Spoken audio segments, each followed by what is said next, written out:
son. This is all I can send you, Kal-El. It's not who I am underneath that defines me, but what I do. You want to get nuts? Come on, let's get nuts.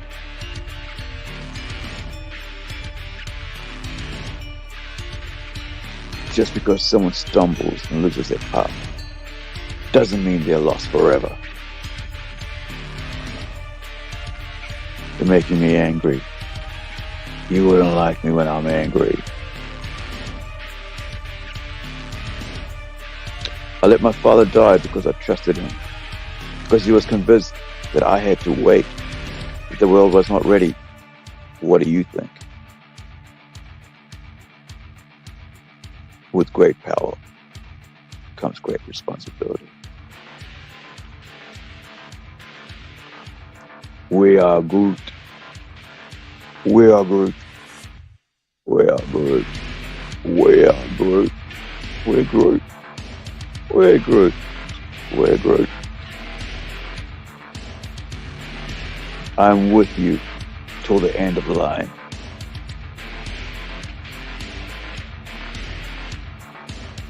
Tell me, do you believe? You will.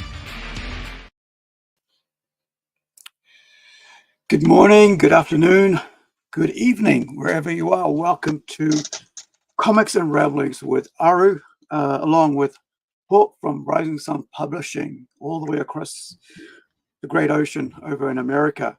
So hopefully you guys are having a good morning, good afternoon, good evening, and thank you for joining us. And if you are watching this on the replay, on the clip video, thank you, and please subscribe. I don't say it enough. I think it's something that we, as Kiwis, we don't really go out and push ourselves out there too much. We find that like it's something, if you do, people are always going to like look down on you or tell you that you shouldn't be proud of what you're doing or whatever. But I know in this society that we live in right now with social media and stuff, to actually be out there, you got to actually tell people what you're doing and ask people to help you along the way. And so one of those ways you can help us is by subscribing to our channel and by liking or commenting, helping us through that algorithm, and whatever the computer things do, right? Machine learning.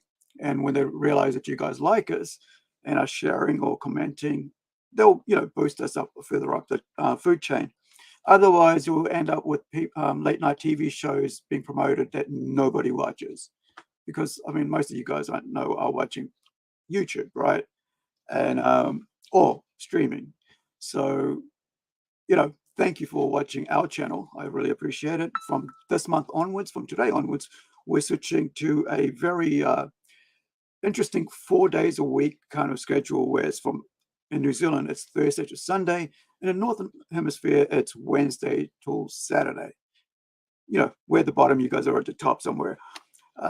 Europe, America, Canada, Greenland, and Alaska. But of course, us down here, we've got Antarctic, Fiji, Australia, South Pacific, South America. So we get the warm weather about this time. But I thank you for joining us. We do a long form live podcast, and from that we talk freely and openly about what we talk about, and then I cut that into the segments, and then later on I load that up with images, with topics, with video in between, depending on what subject we're talking about. Currently, we a couple of weeks back, we talked about human trafficking and modern day slavery. And I had to do a lot of research after we'd spoken about what was out there happening right now. And so that's taken a lot of time. I already spent about 3-4 hours just on that alone. Then, so stuff like that, I want it to be interesting, then rather than us just talking about it, I want to show you what's going on in the world today. So that's part of this show. And we talk about very openly, myself and Hawk, about things in our life. And not to kind of like show you, no, this is how cool our life was. No, but just to be honest with you guys, because we're at a stage in our lives, midlife, right? Half a century, as I realized today, that not that I shouldn't have realized today, but I mean, it's just, thinking about it, that it's brought us experiences that we both of us come from very different backgrounds, yet we're working together in the comic industry. Hawk is a publisher, and I as a creator and a writer, which brings us to today's topic. Straight off the bat, let's talk about, there's two topics today. There's AI and there is Gail Simone. Now, some of you may not know Gail Simone, but I know well enough because I actually met her. This is a New 52 series that I got signed by her, the first 3 issues. Plus, I got this one here signed by her as well when she was over here in New Zealand. I think maybe around about, gosh, I can't remember when this came out. Where are we? 2013. So she probably came out around 2014 to New Zealand, and I was able to get her to sign them for me. And if I remember right, she might have been she might have come along with Jimmy as well, because sometimes with him being an artist and her being a writer, they worked on similar projects together. I'm not sure if he worked on this one, but Ed Bennis worked on this one. So you can see it's a very cool little cover art there. And I really like that. It's just a Joker, Joker and redheads. I love redheads, as you know, because, my own Incredi-Girl is a redhead. And that's from Gustav Klimt. As an artist, I've always loved his work. So I want to introduce, if you guys haven't, you don't know who Hawk is, you should know who Hawk is by now. But I'm going to let Hawk do a little short bio just to refresh you, about himself. So if you're ready, Hawk, pop in. Well, thanks for having me, Aru. I appreciate it. Hopefully my mic is coming in clear. And Hawk Sanders, I am a comic book publisher by way of a toy designer with a route through construction. And I dabble in a little bit of everything. Probably a father extraordinaire. I'm gonna say that. And if any of my kids are watching, love you to pieces. So even if we haven't talked for a while, still love you. And that's pretty much me in a nutshell. I'm always working on things, always busy. But I love what we do. It's very rewarding. It's super challenging at times, 100% challenging. All of these things that I'm involved in, and but it's very rewarding as well. So that's me. All right, just want to let you know that you're still a bit choppy. So if you could, sort that out. I'm not sure what it is, but as I was saying, we're going to talk about AI and writing. So a couple of weeks back, actually a couple of months back, I put my own idea through AI. ChatGPT, and I said, "This is my story." I think it's about 2 pages of an outline from start to finish. I said, "This is what give me a script, turn this into a script," and it chewed out script. And then I said, "No, change it to this." Did it again. No, change it again. I went put it through about 3-4 times. Now, with that in mind, I that's one of the things I want to look at today. The other one is, as I mentioned, is Gail Simone's. Her 5 points that she put out why the industry is in such a sad state when it comes to comic books. What is wrong with the comic industry? And so she said these things. Point 1, not making sure veteran pros have work if they want it. Point 2, not respecting the stories that came before. Not allowing the artists room to contribute. That's point 3. Point 4, price point. And point 5, lack of distribution options. Now, the thing is, let's start with point 1, right? So point 1 is not making sure veterans have work if they want it. So, Gail Simone herself is now a veteran, right? She's been around for a while, maybe about 20 odd years. I might have to look at, a bit more into that. But I think she hit all the points she makes is valid. I've made those points myself to comics groups in New Zealand that I'm part of, like about 2K. Not long I'm part of it because I found like it's a bit stifling when you can't say what you want to say, because of social media, right? You can't say, hey, I understand bisexuality, but I don't want Robin to become bisexual, right? And it's like, oh no, you can't say, you don't get it. It's like, I really get it. You don't get it because you have no idea what you're talking about. And I think a lot of people, they really aren't open to discord and actually come forward and go, this is why I'm thinking. And I might even change my mind if you came at it, in the way you want to talk about. But I find that social media isn't allowing room for that. And you'll notice a lot of that happening now, where there isn't enough open discourse about comic books and why the mainstream has gone the way it has, especially the comics industry with the big five that we talked about the last week. So I thought this week with the points that Gail Simone is making, number one being not making sure veteran pros, talking about comic pros, have work if they want it. So I think the idea here is like, why wouldn't you hire and offer work to legendary creatives, artists or writers, right? Why wouldn't you go, why don't you come and work here and be mentor? Now, I watch a lot of wrestling, right? I watch more about the wrestlers themselves, documentaries about them, interviews with them, and what they do, and what's the process, how do they actually end up in WWE or Impact or AEW, right? Or Ring of Honor, stuff like that. So when I look at that, I listen to them talk about it. How did they get there? What was the process? Well, they get veterans to teach them how to teach the young ones who want to start up to learn the ropes, right?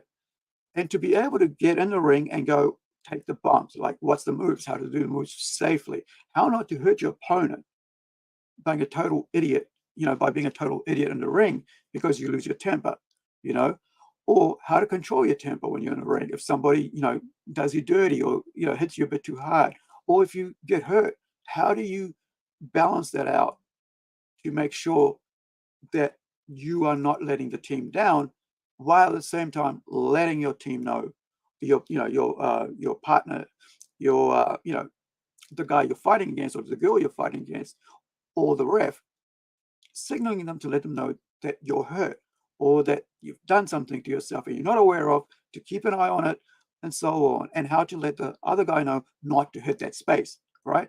If you're getting, if you're feeling a bit concussed or something, hey, don't hit my head, right? You signal to them. So with comics industry, we've been talking since about 2015.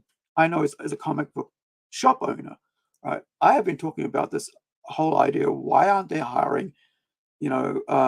I'm not sure if it went that far back, but I started noticing where the legends were leaving. It was right about 2014, 2015. And I was going, why are they leaving? And then we realized a couple of years later, because they were pushed out. They wanted cheaper writers and creators to come in so they could, outsource or whatever. And I'm part of that. I understand that. But by doing that also, because you don't have the learned, experienced legends there, and by legends I mean people that have been around for a while. They know the ropes. They know how to edit something. They know what the character is about. So if you're writing something, you get an editor who's actually been on writing that book for a while, or who's been editing that book for a while. So when I talk about how Karen Berger was pushed out of DC Vertigo, right? Vertigo imprint, Vertigo Comics, right? Which was a mature content imprint for DC Comics. It was their own creator-owned stuff, which was doing well. It ran for 30 years. And then she was pushed out, and Shelley Bond, her assistant editor, was brought in. And then she was pushed out because these guys were legends. When you're working for something like for 30 odd years, 20, 25 odd years, like Karen Berger, right? You know everything you need to know about the business and how to deal with people, how to deal with publishing, how to know what needs to be done at a drop of a hat if something goes wrong. And Hawk is in that situation himself as a publisher, right? So he's been around for 25 years in that. So I'm going to ask him to talk about the publishing side of things. But myself, even when I'm writing stuff, I still have to get other people to have a look at it, make sure that I haven't missed anything. Because if you don't have somebody there checking, kind of like tapping you on the shoulder going, have you thought about that? Or that's not going to work there. And you're left to your own devices, we get what we've had for the last 10 years. Utter garbage. Why we're here. So that's my point on that. It's because that's what happens when you don't let the mentors stick around, the legends stick around. You have people just doing whatever they want with characters and basically crapping on all the works of people like that. See, one of them, like you can think about it, is Chuck Dixon, right? Right. Guy who put together Birds of Prey, right? Teen Titans, right? Legend, right? So, I bought these books not because, at the time, not because of his name, because of the characters that he put together in this. I remember watching the show Birds of Prey way back in like 2000s or something. In the middle of the night, they had like a TV series there. But, you chase these guys out and they have to go, these guys should be still in the business, in the mainstream because that's where they belong. But of course, they get chased out, they get cancelled for whatever they talk to, if they talk to somebody else. Now he's over there helping somebody else do really well, whereas you could have had him at DC doing really well. You know what I mean? So now you got, cheap labor force that isn't aware of why things work the way they do. So you get gender swapped, you get race swapped, you get sex swapped, whatever. You're suddenly have been like for 60 years or you've been straight, now you're bi, or or you're gay, right? So on, or you're trans now. It's kind of like that thing. So you rather than creating a brand new character, because these guys don't know how to create characters, they just know how to change characters. And I'll talk about that about another thing to do with Robin Hood, a TV show. But Hawk, give us your publisher's perspective on that, about the point. I'll just reiterate that Gail Simone's point about, number one, why the state of the comics is the way it is, not making sure veteran pros have work if they want it. Apologies for that. I didn't realize you weren't there. Yeah, I was trying to fix the mic. Hopefully this is a little bit better. I think that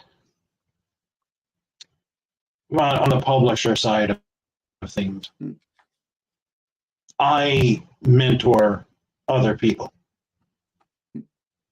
I have been mentored by other people. And I get a name drop because I love these people so much. Right? Mark Taylor, Rebecca Taylor, his wife even, who worked in the toy industry for years. And if you don't know who Mark Taylor is, he was creator of He-Man. Martin Ariola, who is still my friend today, and he's a wonderful person who taught me so much, and we still stay in contact. I go hang out at his place. He's still a mentor to me. Sadly, Mark has passed away. And if you don't know who Martin Ariola is, he worked on He-Man as well as Cars, Mattel. He was Mattel vet, and he retired from Mattel, which is a really challenging thing to do. And I don't mean any qualms about that, but it leads into what you're talking about right now. And the good thing there is that tomorrow, on Saturday in 2 days' time, we'll be talking about He-Man and the Masters Universe on our toy shop show. So thank you for bringing that up. Yeah. Both of those worked on He-Man, and there's many other mentors along the way. That there's just been so many. There's so many of them that have helped me to get to where I am right now. And I have worked with mentors almost all of my life. I can't remember a time when I didn't have someone to go to that had more wisdom than I did. To go without it is kind of foolish. Even when I was in construction, I had mentors. Mr. B, I hope is still alive. I haven't seen him in years. And, Buzz, these are mentors that helped me to get to this position, to get to where I am today. Mm. And not just mentors about your profession, but mentors about life. A mentor doesn't just talk to you about how to to get where you want to go in your career.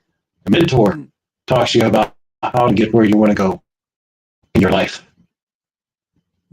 And I think that this is a problem with a lot of ways that this is set up, and a lot of people thinking that this is from so many different angles.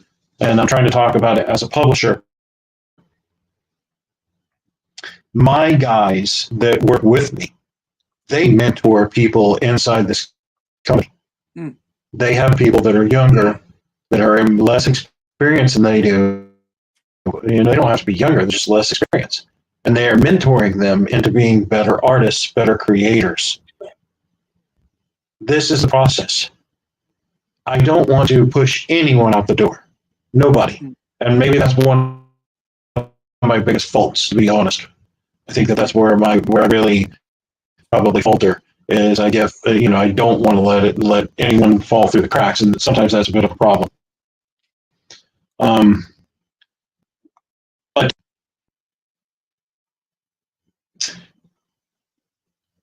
I think that Gail Simone, and I think that there was quite a few people that they needed to be kept probably around as a mentor role, even though they were paying for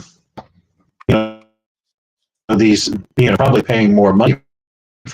And that's the same thing that Mattel does and Hasbro does, and every toy company and every company on the face of this earth. Whenever the salaries get too high, they become a target for how to save money.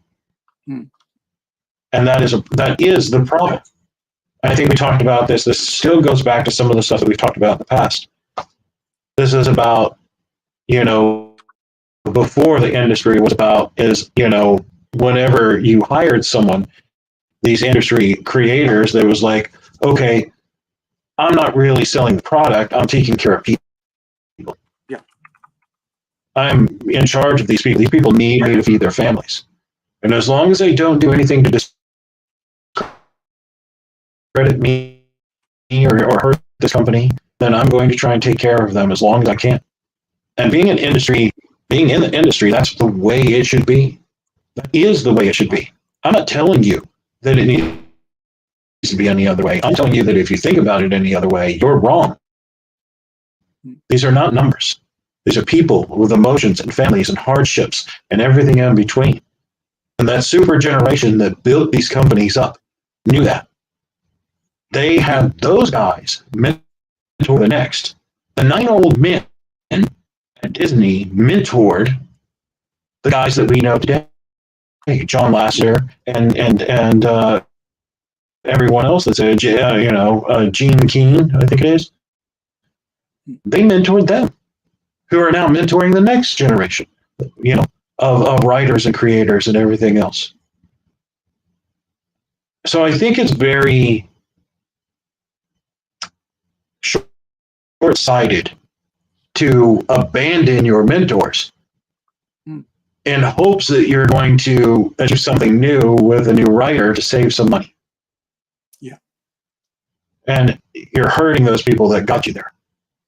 They see it as numbers. They see it as beans counted on a plate. But that's not the case. You're actually hurting people.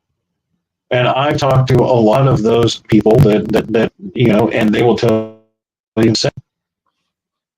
Now, Martin stands a little bit different in this category. He actually retired from Mattel.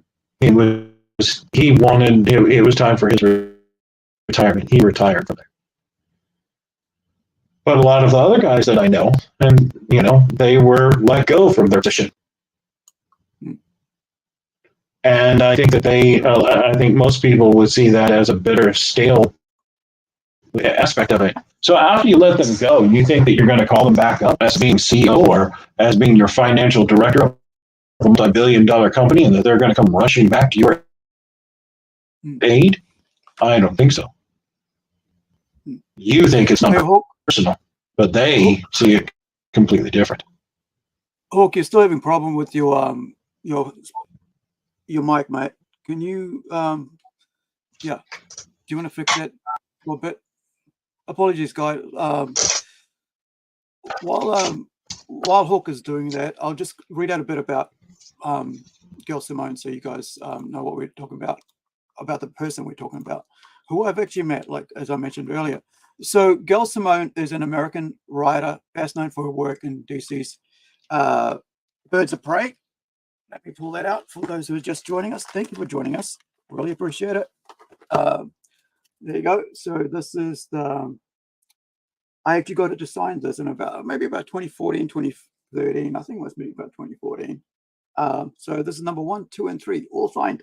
But also I have this one here that was signed for, and there's other stuff that I wasn't able to get, find out. But I knew I had my Batgirl signed. But so we're talking about Gail Simone and her 5 points, and I'll read the 5 points out in a minute. But yes, there it is. Welcome to Tranquility.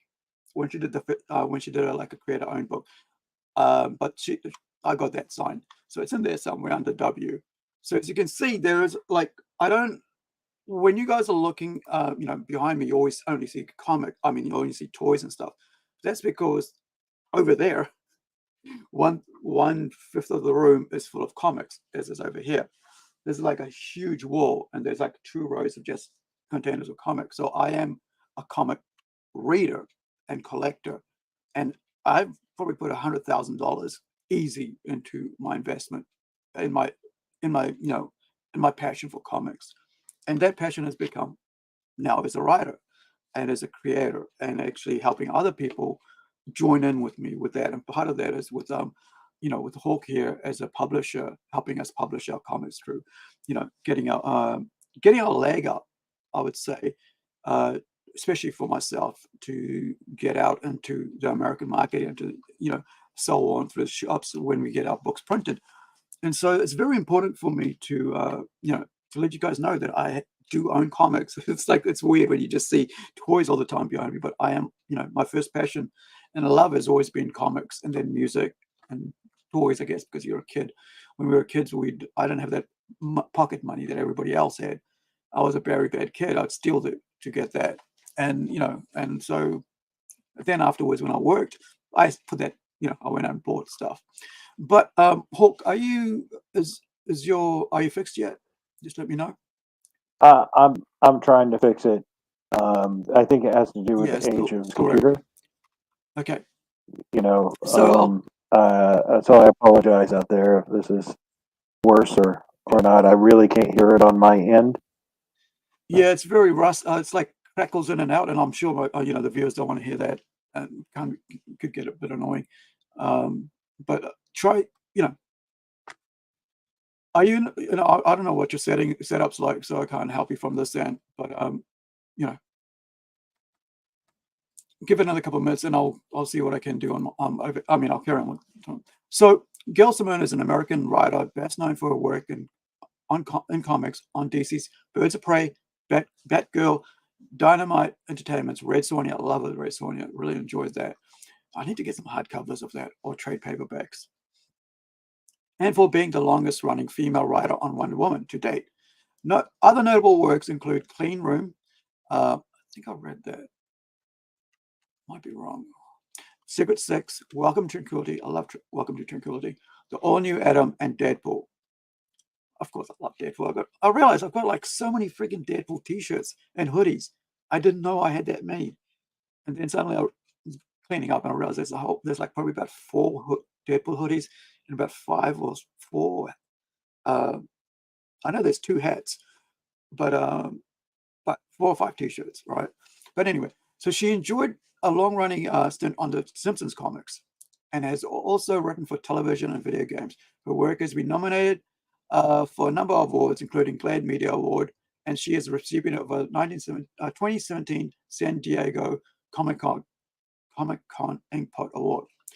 Right, so she was a former hairdresser, right, who studied theater in college. And she got noticed through Women in Refrigerators, a website, So one of the things there's a long history of whether you like her or you don't like her because of what she said in the past, especially to do with women in refrigerators, right? So for me, I like her work. I've always liked her work, and I've met her in person. She's nice.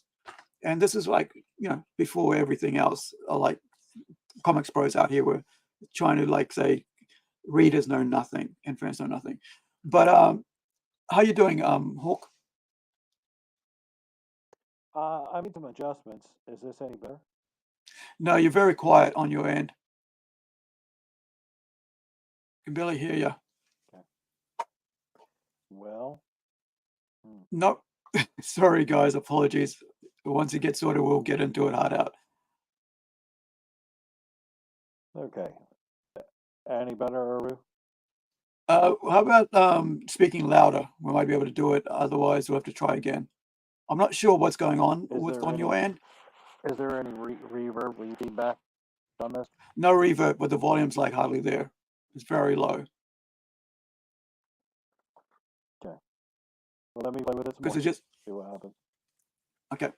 All right. So yeah, like I said, she was here in New Zealand, and I got to meet her, and she was great. I thought she was a great person. And so that was in 2014, if I remember right. Must have been about 2014. It could have been around the time, or was it 2013? It's got to be around that sometime, because I know that like the Birds of Prey series, well, I mean the Batgirl series came around about 2011. Oh yeah, it could be. Yeah, so it could be probably like around about let me see, so it might have been around about 2013, 2014, not sure. But yeah, so I did enjoy this run. I do like Batgirl. I think she was a great character. The idea that she when she became the Oracle was brilliant.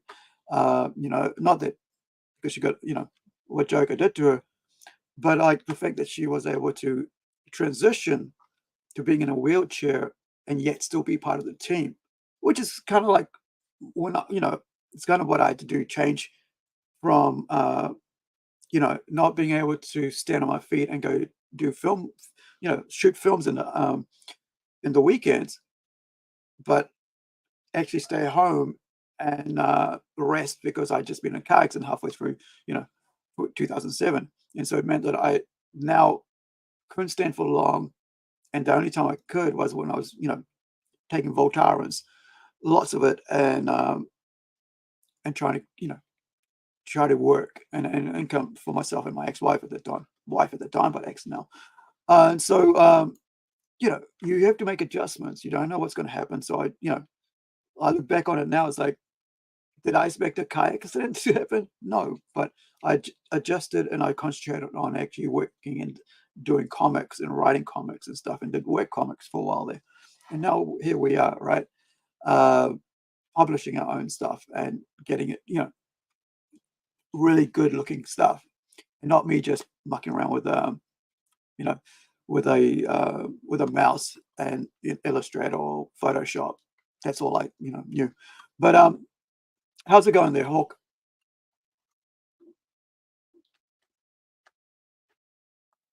Not sure if you, I've tried a couple of adjustments. Is this better or worse?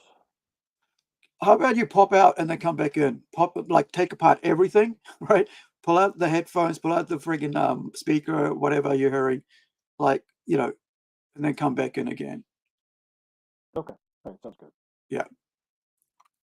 All right. So while it does that, I'll read a bit more about this. So from 20 refrigerators. Where are we? So yeah, a website founded in 2099 by comics fans in response to a scene in a website in 2099 by comics fans in response to a scene in Green Lantern number 54, in which the titular hero's girlfriend, Alexandra DeWitt, was murdered and her corpse shoved into a refrigerator for the hero to find. The site's purpose was to analyze how female characters are written so as to suffer traumatic indignities, a plot device to advance the narrative of a male character. Now, I kind of like think that was kind of like what could have like messed up, you know, I mean, this is going way back. It's about 23, 24 years ago. 24 years? Yeah, 24 years ago, right? It's almost like people who, when this happened, weren't even around, right? Some of them probably working in comics today weren't even born then, right? So, you know, for what I kind of like, I remember hearing about that from the comic shop owner who I got, you know, the comic shop which I bought this from, right? Which, if you know, this is the first kiss, right, between, and which is why I'm, you know, kind of annoyed about how they turned him into a bisexual, right? And is that Tim Drake? I can never remember, right, between the two, but I know, you know. So you've got, this is the first comic where you have Nightwing and, of course, Batgirl, right, Barbara Gordon kissing. It's the first kiss. It's worth, you know, quite a lot of money. But for me, like, you know, I got this for 50 cents, part of a 4 for $2 kind of setup. And at the time, I didn't even know who Gail Simone was. This is like 2020, 2000 and, gosh, must have been about 2004 when I got my hand on it. So when I went to see Gail Simone, I didn't realize she was there or something. I don't know what happened, but this was this was stuck at home somewhere, right? Oh, it must have been 2014. Right. So this was stuck at home somewhere, and I didn't get that signed, because even though, I mean, it was land and so on, but I just like the fact that, you know, it had Batgirl and could have had like Batgirl write or, you know, sign it, because of course, you know, Greg Land, Chuck Dixon didn't come to New Zealand at the time. But you know, I think I heard about the mention of that, but it didn't bother me because I was in my own little world, and I just started getting into DC, and you can see how, you know, you can watch. I've talked about that here, and you can see how a video called how Greg Rucka made me into a Batman fan. All right, how are you going there, Hawk? No sound, bud. Apologies, guys. I really want to have his input in this, so bear with us.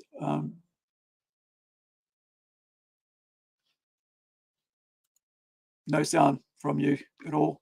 So I'll carry on. So yeah, so, you know, for me, when I saw Gail, I was like, yeah, I think I must have been about, gosh, so like 2010 or something. The first time I saw her, or was it? No, that was Amanda Corner with Jimmy Palmiotti. Sorry, apologies for that. And she was here, and so then later on, of course, it got. And I think, you know, that's kind of like for Americans, right? Right, you guys live in your own little bubble in a sense, because we don't. The only time we get to know anything about, like, this is way back in 2000s. You know, only way we got to know about what was going on is if you had internet, and if there was, like, you know, if you were at the comic store and people were talking about it, and if you didn't go to the comic store, you just bought it offline or whatever, you know, or bought it from a shop out of town, and you know, got sent to you, which a lot of times I did. You you know, you didn't know what was going on. So, or, you know, whatever the strife was going on because of that, you know, conversation, we had no kind of like privy to it, apart from, unless you really, really were into that comics real deep. But we were really into just like, who's writing what? Okay, read that book. Is it good? Yeah, go read that book. Now, so the idea that you know, we would know what was going on wasn't, you know, you know, it's not until years later until we figure out, okay, well, is that what was going on at that time? Didn't know that was going on. You know, like, I didn't know like Image was a thing until years later, because I never bought an Image comic, even though I was buying mutant comics all the time, written by Jim Lee, Liefeld, you know, all that, Deadpool. But I didn't even know they had a, you know, I think I bought some Shadowhawk and stuff, but it wasn't like a big deal to me. It was just like, oh, that looks like a cool cover. Okay, so the shop owner goes, try that out. I go, okay, why not? Add it to my list. Yep. I don't even think I ever bought a Spawn way back then until years later that I actually end up with Witchblade and stuff like that, or Spawn. So yeah, I think so. Whatever controversies were in the 90s and 2000s, it didn't get to us until a couple of years later, unless you're deeply reading the papers and you're the comic shop owner and you're really deep into the crux of the matter, right? Excuse me. Apologies for that. I should have muted that. Got to me too fast. So for us, when we experience comics, we experience it through the books themselves, not through the writers, not through the thing. It isn't until later when I started doing comics and I thought about who's writing what, how do I learn from them to become a better artist. I then started being on social media and stuff, and that's how I met Hawk with Rising Sun Comics. But also, I got to meet people through DeviantArt, and got to meet the first artist I work with, kind of like a professional level, Armando de la Cruz out of Philippines, and that was about 2011, I think. But I paid him to do some work for me, professional work. At that time, things happened with me. You guys have seen the other episodes, hopefully, or you can, clips. But I think for us, we've pretty much stayed away from the controversy. However, social media pulls you in, right? Yes, when I think I'm out, and we get that all the time. But we've been talking about this stuff, right, for a while, and the sad thing is that we don't appreciate our elders. My dad turned 84 yesterday. Think about the amount of knowledge he has, right? He's born in 1939. The amount of experiences he has. Only now, like the last maybe 20 years, is when I started appreciating his knowledge and his life experiences. So with that, Hawk, how you doing? Are you good?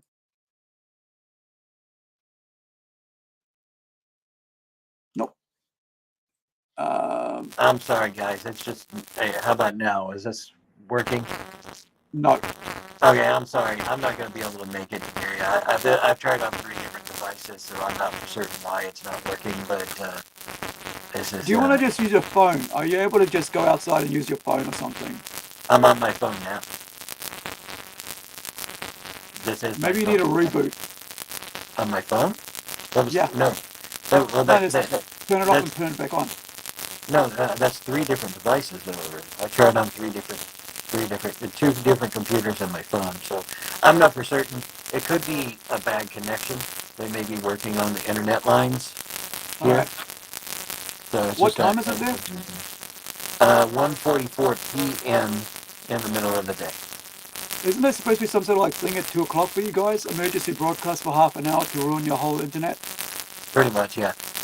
Yes. All right. Try back in about an hour or half an hour. Okay, I'll try back then. Yeah. Yeah.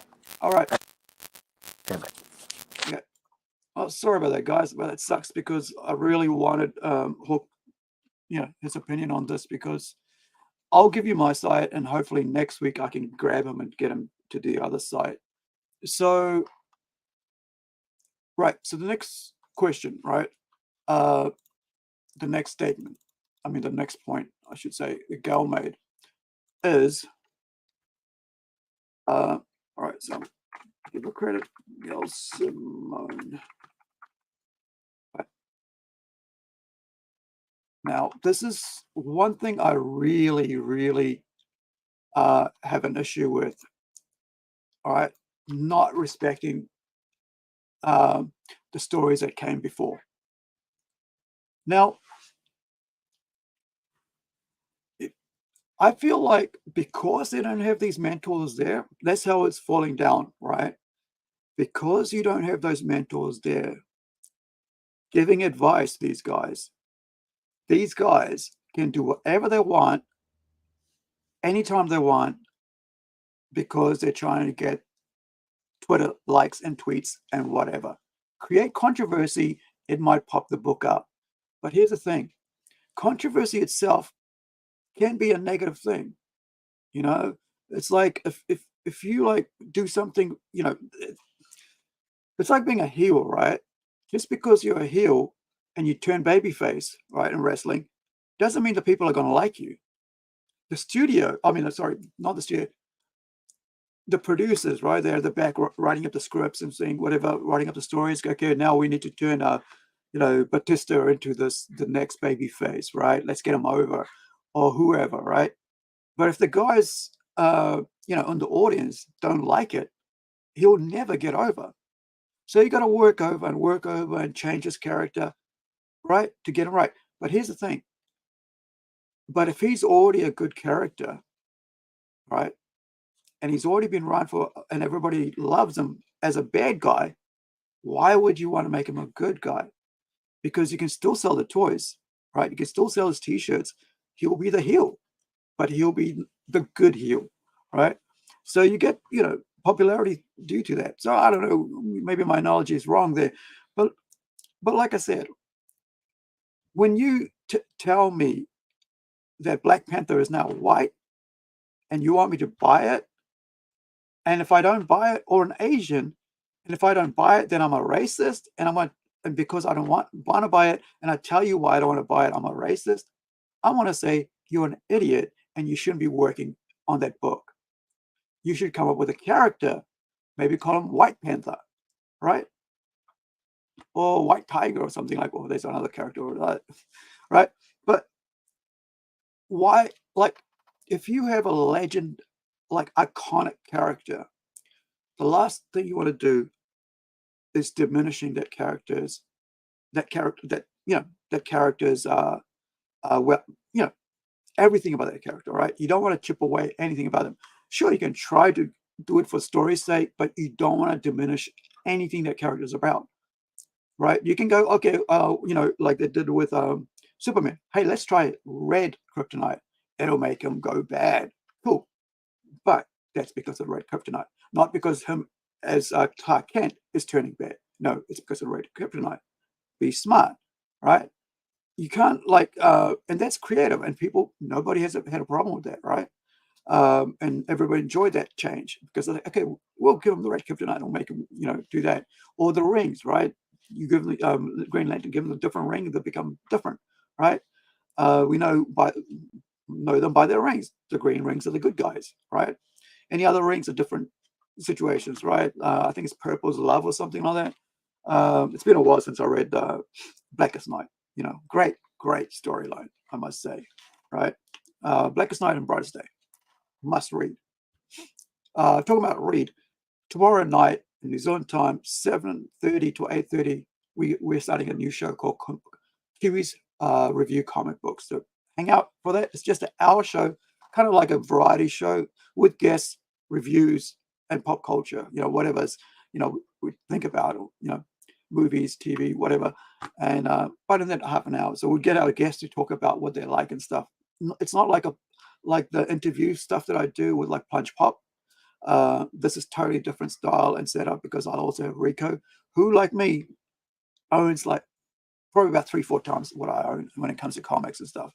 But he, like myself, he's a huge fan and stuff. And I think you'll enjoy that show. Of course, our Northern Hemisphere friends, we'll be putting that up on a video again, on a replay for you guys to enjoy. Probably the following week, depending how it goes. But so I've always said, right, that if you want to like come up with something, change something to make something fresh, create a new character, right?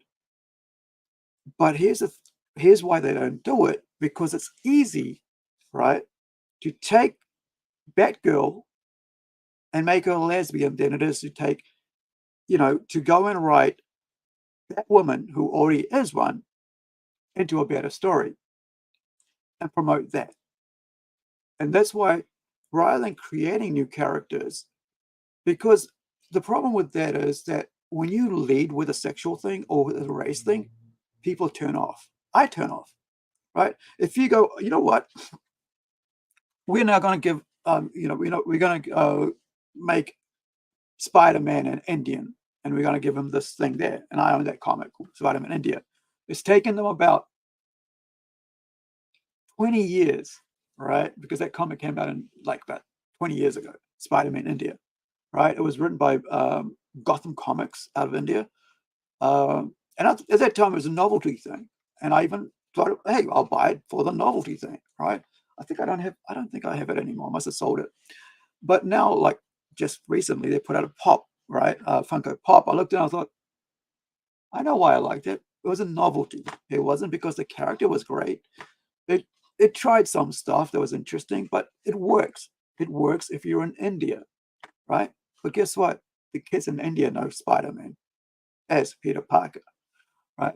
So if you already have that, you can't make him Peter Parker. You got to make him something else, right? He's got to be somebody else altogether, like they did with Miles Morales, but they couldn't just leave him as a black kid. They had to also make him Latino, right? So they could have both, play both sides of the field rather than just say, hey, this is Miles, right? He's a black dude. And then go, well, this is Jaime, right? He's Hispanic, right? South Bolivian, whatever. But they want to, it's easier if you bounce it all together. And I've done that myself. I'm just thinking in my head. But I've done it because I come from that background. My mom's Indian. My stepdad's Europe English, right? But also in my family, I have a lot of mixed race people, right? Brothers and sisters, sister, as well as niece and nephews, right? So they're quarter of a quarter kind of thing. But also, I have experience with that. I know what it's like, so I can tell that story about that. I understand that, it was, when I'm thinking about it, I understand it was, oh gosh, what's his name? That came up with that idea. Because of his, supposedly because of his adopted daughters. But Bendis, right? He came up with that with Miles Morales. But in Ultimate Fallout, I think was number 4, which I sold, by the way, last year or year before to pay for my own printing of, my webcomic, wherever it is. Is it there? Yeah, it's over here. So, I sold a comic, right? Paid for myself to print my own comic out. So I could actually have my own, little, so I could have something in print of the character and say, this is what I did. I sold, the first appearance of Miles because, like I said, didn't think much of it. For me, it was like a token thing. So I thought, I'd rather have a Gwenpool origin, first appearance cover alone, than Miles Morales. So that was my thing. So I can tell you, right? So I can understand people going, well, we need to have representation. I love that. I do representation shit, not because I'm doing it because I'm trying to get people to like my comics or something. No, because the character, when I'm thinking in my head about it, it's like, it'd be cool to try that character because then I could try these ideas. Or not only that, or maybe, I don't know, it'd be cool to round off my whole team, right? So I could have Red Dot being a Maori because, hey, I've got Maori friends, right? And then I can do I can do Incredi-Girl as a Romanian orphan, because I heard a story, redheaded, right? Or I can create a character who's in a wheelchair, right? Because, I am disabled. It's, because I'm on medication all the time. I've been in a car accident. I have friends who are disabled, and I could have something because it's my friends. Do you understand what I'm trying to say? I am surrounded by people that I write about. And the characters I create. It's not something I force into my stories. It's just because they're part of my life. And that's what, when people read the stories, and if they know, if they can feel it. Like I can feel it when the story's being forced or when it's just natural, right? See, I'm a huge fan of Hellblazer, right? Everything about Hellblazer was natural in the first 300 issues, right? If you look at it, he's bi, he's who he is. Nobody had a problem for 30 odd years, right? Apollo and so on. Nobody had a problem with it.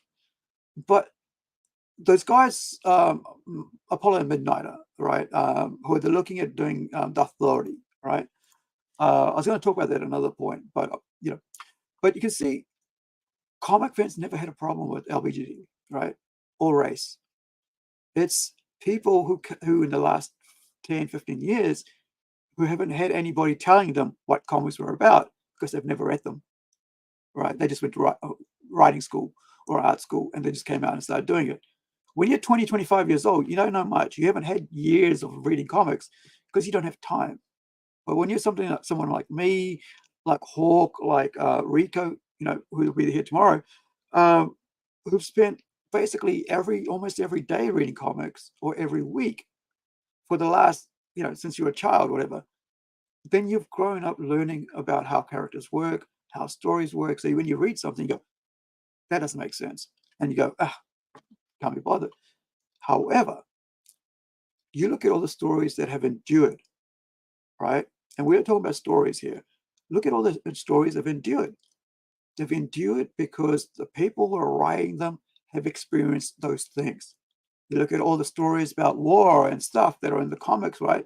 I even look at it like the other week I was thinking about it. I was thinking, that kind of feels like, like is superhero comics all about putting people into war, getting us, kind of like propagandized to think about, being happy for people to die because it's like doing the right thing, or is that what we want to like always be talking about? Like, okay, I know sacrifices need to be made. Cool. Also, do we always need to be fighting? And so I look at superhero comics, and I think I enjoy them, but I also enjoy different things as well. I can watch anime where it's just people, talking. I was watching one the other day about like the first episode. It wasn't, I thought I'd give it a go. It wasn't my thing. It was about a nun and and a priest. A brand new one came out a couple of weeks ago. I can't remember the name of it, but it was interesting. It was an anime, right, based on a manga, but it wasn't my thing. But I enjoyed anime about young girls fishing, right? Middle school girls fishing after school every day, and they learn how to fish. And I think I watched the entire first season, and because I used to fish, right? I used to take my sister when I was, when I was in my when I was a teenager, right, in my 15, 14, 13, I used to hitchhike to Paihia, which is like about, I don't know, it's like about 20, 25-minute drive from home, where I used to live in Motoa with our family. And I would take my rod out, hitchhike out, and then I'd ring up. And I just remember this the other day, right? This is weird, right? I hadn't thought about it for decades. I'd ring up mum. I'd do a reverse call. I'm not sure if you guys know what a reverse call is, but back then, a reverse call was you ring up, you go, operator, I'd like to, can you put me through to this number? And they go, hello, this is, this so-and-so, would you accept the charges? And I go, no, I won't accept the charges. And they would hang up. It'd be my mum on the side going, I know my son's ready to get picked up. That was our code. I knew where I was going to be and should drive over and pick me up. 20 minutes drive, bring me back home. Same thing. If I went for a day with my sister, we'd be out there fishing, go pick some pippies, which is like, like mussels, I guess. I'm not sure what you guys call it in America, but on the Northern Hemisphere, but, little shellfish, and you wrap it around your, and I sucked at it a lot of times. I sucked at fishing, but I enjoyed just having something to do because there's nothing else to do in the small town that I lived in, right? And then I got a skateboard. Actually, I had a skateboard while I was a kid, but later, I think about 15, I started actually being able to afford my own skateboard. So I went and bought I think it must have been like a Santa Cruz. Before that, I think I had an Edwards, and but yeah, that's how mum would come and pick me up. So I don't know how I got on that. Anyway, but like, so those are experiences I've had. So, oh, that's right, it was always fishing, right? So I enjoyed it because I actually enjoyed fishing. The last time I went for fish was that we went out to Bluff, which is at the bottom of New Zealand, a little island at the bottom of New Zealand, but there's like Stewart Island. So we went out between the last town in South Island, and then we, got on a boat and we went out fishing, just the two of us, myself and my bosses at the time, husband. So we went out fishing for the day to get blue cod, right? So we'll be out there fishing away, and then like we're just basically trolling, right? It's the Bluff. It's like where this like the roughness of Antarctica meets New Zealand Ocean, right? New Zealand waters or something like that. It's between like two land masses. It's just weird. It's like, but it just slams in, so you could actually get pulled away. It's a massive rip. But yeah. So all he would do is basically would catch them, he'd fill them out, chuck back the the bones and stuff back into the ocean, and we'd just take all the put all the fillets into the bucket, and we came back with a huge bucket, and that basically you could do that because there was so much, and basically you could only go out so many times, I think a month or something like that. And we used to then, especially if we were short, like the restaurant didn't have it, so we he'd go out and get it, and we have fresh blue cod, fried fish and chips, right? But I've always enjoyed fishing, and because since I was a kid. So when I see anime about that, I go and watch people fishing, right? And I reminisce about what it was like trying to freaking bait my hook and to catch a fish. But that's because whoever wrote that, all right, knows about fishing or learned from somebody about fishing. Because you don't just pick up something and write it. Like even, I'm going to talk about it later on about the AI comics that I actually put through ChatGPT in my story, and how later on how I had to go in and decide not to use that story because I'm not going to cheat as a writer, because and by choosing not to do that, I've basically lost a great story, right? But I'm willing to sacrifice that because I want people to know that I ain't going to use AI when I'm writing, right? So, because all that AI is doing is taking from the last few thousand years of other people's stories and giving me an opinion, an outline of what my story could be like, how many other people's, rather than coming from myself. Anyway, so that's what it comes down to, like if you disrespect the stories that come before, you're negating them. That's why we don't like not crossovers, reboots, right?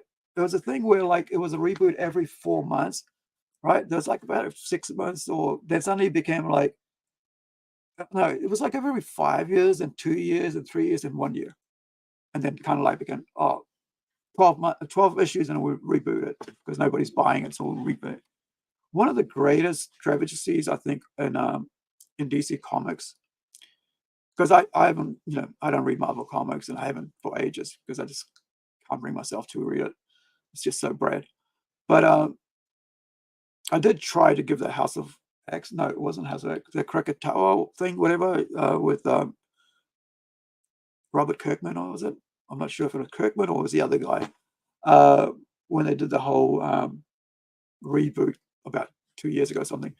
But after like about 5 issues in, I was like, yeah, this is trash. I don't know what they're going to do. And look at where it's now, right? But anyway, that's my opinion. And if you loved it, that's your, enjoy it. But so, I forgot, lost my train of thought again. So, yeah, so if you don't know what's gone, oh yeah, that's what it's like. Like, so reboots basically negate what's gone before. So now you're doing a reboot. And what that does is you just wiped away everything, all the hard work of everybody that spent all those years building these characters up. Now you've, just changed them, and you can do whatever you want, and so they'll keep doing it over and over again. But fans, readers, people who put money down, like myself, get bored very quickly with reboots. And and crossovers, we just don't like it. Like, how many crossovers are you going to have? Do you want me to buy 80 comics to get one 6-issue story? Nah, rather not. Just buy the 6-issue story and forget about all the rest, because at the end of the day, that main story is what's going to be there. Then like maybe 2-3 years later, you can go buy the trade paperbacks, right? When they release it. And you can go, oh, But that's how the business works. And that's what's destroying the business, right? Because you've had DC especially has had amazing opportunities to do really well. One of the best stories is Flashpoint. I've always held on to that thing. When I first read it, I said, wouldn't it be good if for 5 years or 10 years they did this, right? They worked on this line from now on, how the world has changed. They had an amazing time where they did this great, where, the Flash messed up everything. And so you had Batman being,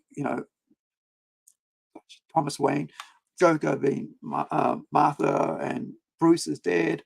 So, but now Bruce can be, hiding away. So, yeah, I think that was a great, opportunity lost. But as they do, old heads aren't there to steer the ship, and that's what happens when you don't. When people like, you got to have someone there going, listen, this is the way. Let's make sure we get the right thing going, and let's stick with it for a while. If it doesn't work, we just push through it and tell as many good stories as we can. If we're having trouble, bringing some good writers out there, right, and help them put this forward. The other thing is, you got to respect what's going before. People have worked hard in this industry in the past to make it what it is. Without them, none of these TV shows and movies will be there. All right. And what I don't like is where they don't give, they don't pay those people who have worked so hard to build these IPs up. Oh, but I guess it is what it is. I mean, like, at the time you sign with the contract, you sign and you get it done. But sometimes I feel like if you're making, $1 billion, a couple grand, isn't that much, right? It's not even a drop. It's like it's spit, not even spit, I guess, whatever. But, it's a dust in the whole scheme of things, right? So that's that one. So let's get to the next point. So the next point here is, if I can find it, let me see, where are we? Hold on. Let's go this one here. I think I closed the window while we had Hawk trying to fix his thing, but I think it definitely had to do with whatever's going on in America right now with the internet. So, not allowing the artist room to contribute. So, let me see. So that's the next one, right? So they're not allowing that's number 3. Not allowing artists room. Say artist room. Oh yeah, artist room to have input, to contribute. Right. So to contribute. Now, the greatest contribution for for Marvel and DC, of course, was 1990, right? When the artists realized that, like like Todd and them, they were bringing all these money to and I have looked at the history and the documentaries about it, how it all came about. So there's enough people out there who have made these documentaries about the history of Image Comics and what really pushed Todd to set it up, right? So not allowing the artist room to contribute, right? So in the 1990s, right, with the whole thing with the guys walking off and creating their own thing, the reason was that here there were the artists like Todd, like Jim Lee, excuse me, right? Artists like Todd, like Jim Lee, like gosh, who's there? Liefeld. There's one more I can't remember, but there was about 4 or 5 of them, right? And basically what happened was Todd's out there, or Liefeld's out there, and he sees one of his original pieces of work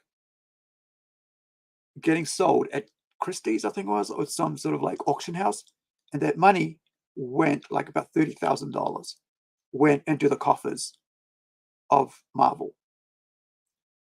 He never saw one of them, and then I think somewhere in his brain went,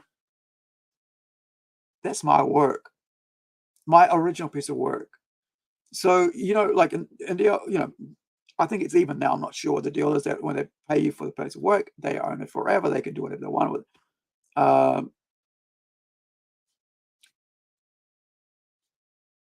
So they could, basically do whatever they want. And so there's not only is it now being sold for $30K into private hands, they still have the image to reuse, to do whatever. So you see like a whole bunch of like, Deadpool out here on everything you can think of, right?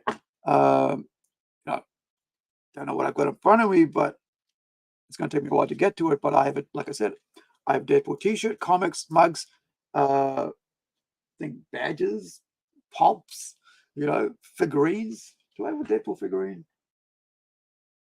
Not sure. Probably need one, but I'm slowing down on my comic, on my toy collecting at the moment, because I'm trying to create, my own characters with the figures that I bought, with headless ones. So decided to just try to get, different heads to suit like the figures I bought, and then also the pegs. But but also, right, the comics were selling were because of the art on the cover and on the interior, right? And also the fact that he created, I think, I'm not sure if it was which page it was or which cover it was, but whatever it was, if somebody's paying you $30K, your value as an artist goes up, but they don't want to negotiate your contract at that point. Now, I understand, like as a publisher, there's you sign a contract, you got to read your contract, guys, right? Really read your contract, right? Because writers don't have time to read your contract if it's your contract, right? Especially artists. Artists, I don't even like to read stuff, and got me into trouble last year. Actually, this year, it lost me $1,600 New Zealand. I should have put it through my lawyer first before I signed the contract, but there was a trust thing, and I thought, a well-established place would be trustworthy and not try to, ruin a volunteer group, right? A company that was doing volunteer work, they wouldn't try to ruin that company because, they didn't want to go under themselves. But yeah, so that was my fault. I should have just went to my lawyer and said, read this. Should I sign or not sign? But I forgot. And I was in the middle of stuff. I was between 2 different things. And I was sorting out one contract, and I had this contract. I didn't expect to be, screwed over. Kind of like, sounds like the Montreal screw job wrestling for, all your wrestling fans, with the Bret Hitman Hart and Shawn Michaels. Anyway, so when you, as an artist, even if you're a writer, right? If you, as a writer, you're looking out there going, well, my work is selling more than sure. But then again, it's your contract, right? So they, rather than these guys, I don't know I can't remember exactly what happened. They just went, what? Let's go do our own thing. Let's set up our own company, sort it out. Of course, there was trials and errors, and Liefeld went back. Jim Lee ended up, selling his stuff, which is like Apollo and Midnight, the Authority, and all that. If I remember Wildstorm, yeah, I think that's part of Wildstorm. Sold it over to DC, and look how long it's taken them to actually use a actual gay male couple, superhero couple, right? It was like 20 years. So you can see it's, companies, publishers are not really about what's in the comic. It's about how do I get money out of it, right? How do I make money off what's out there? So it's taken them 20 years to realize, people are now accepting of it. The problem was we've been accepted of that for 20 years. It's just DC being mainstream wasn't. See, Wildstorm could have always produced those Midnight and Apollo Authority, and and the female, I can't remember the English girl, lady that's in there that I love very much. She's an amazing character. But that whole Authority is amazing series, but whoever's writing it doesn't know how to write it well, and it hasn't really worked. So you need people like Warren Ellis to write that, right? Because, if I remember right, Warren Ellis basically came up with it or something. I might be wrong there. So let me just check it on Authority since I'm here. The Authority. Like I said, I was going to talk about this Authority itself because they're going to make a movie about it. So let's see who created it. It was Warren Ellis and Brian Hitch, right? So if you wanted to do freaking, Authority, so get the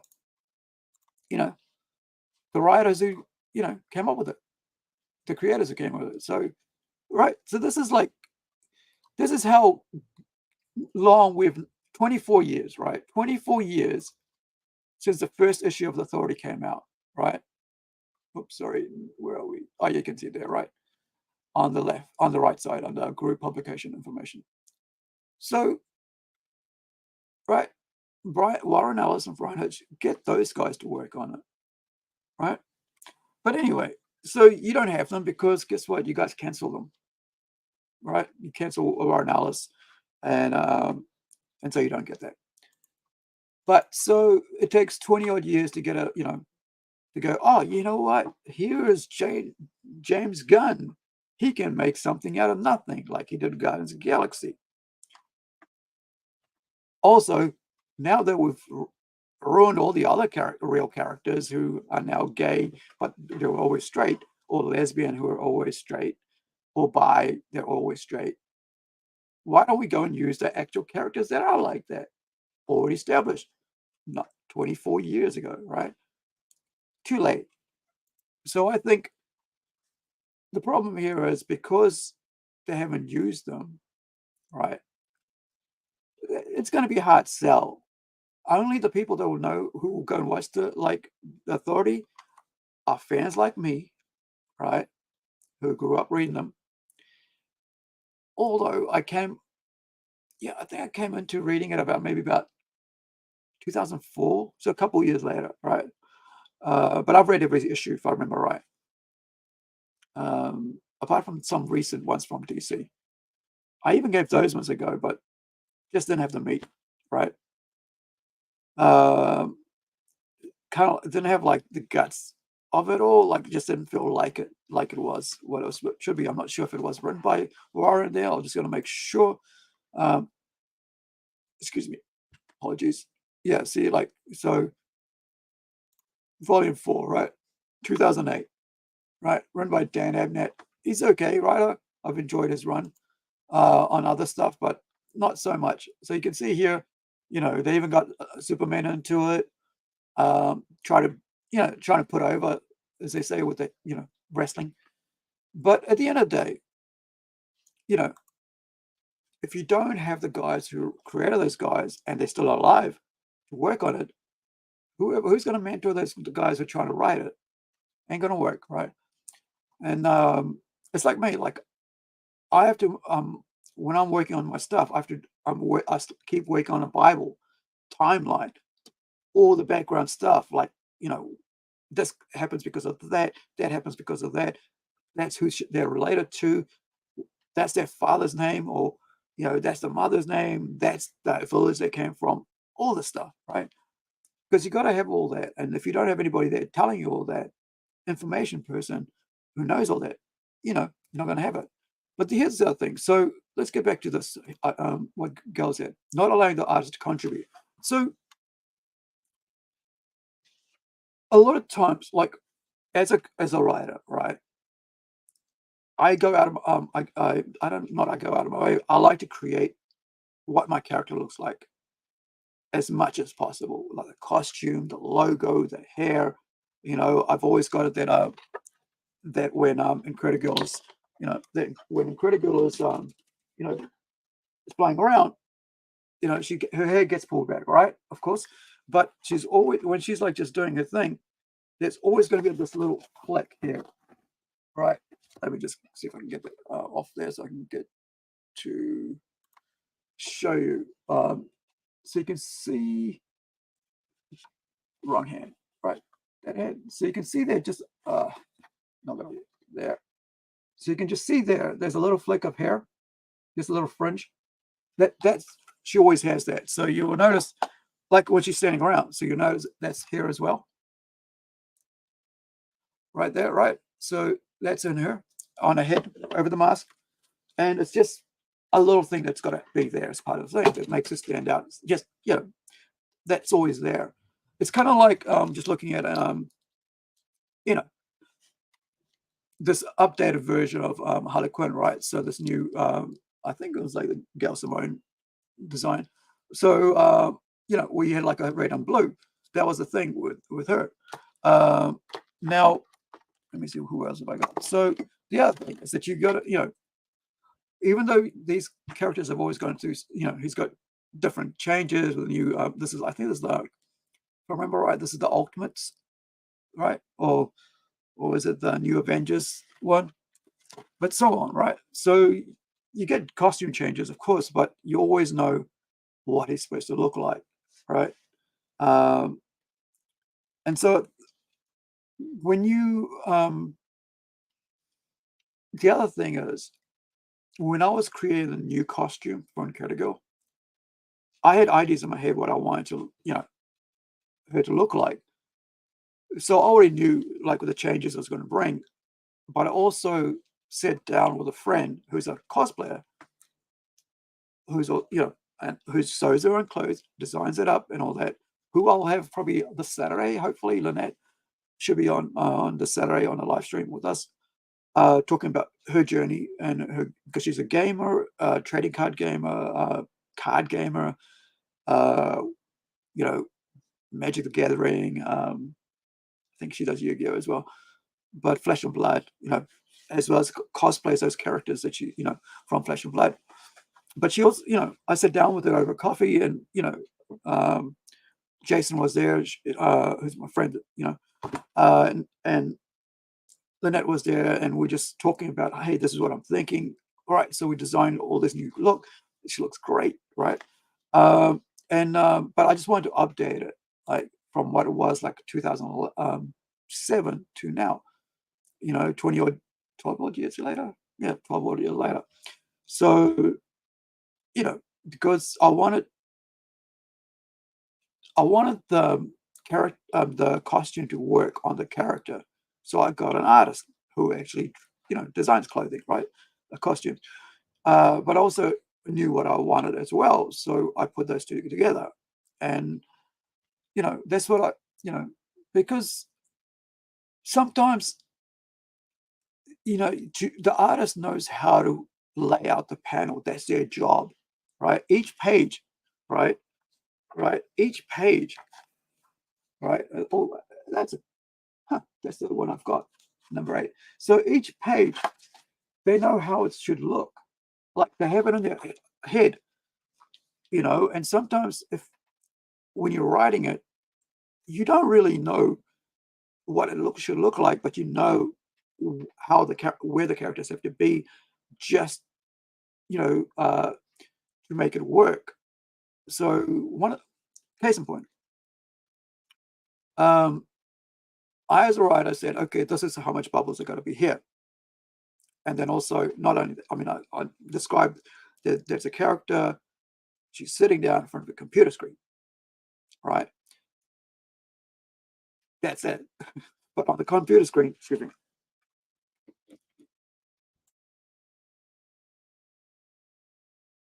but excuse me.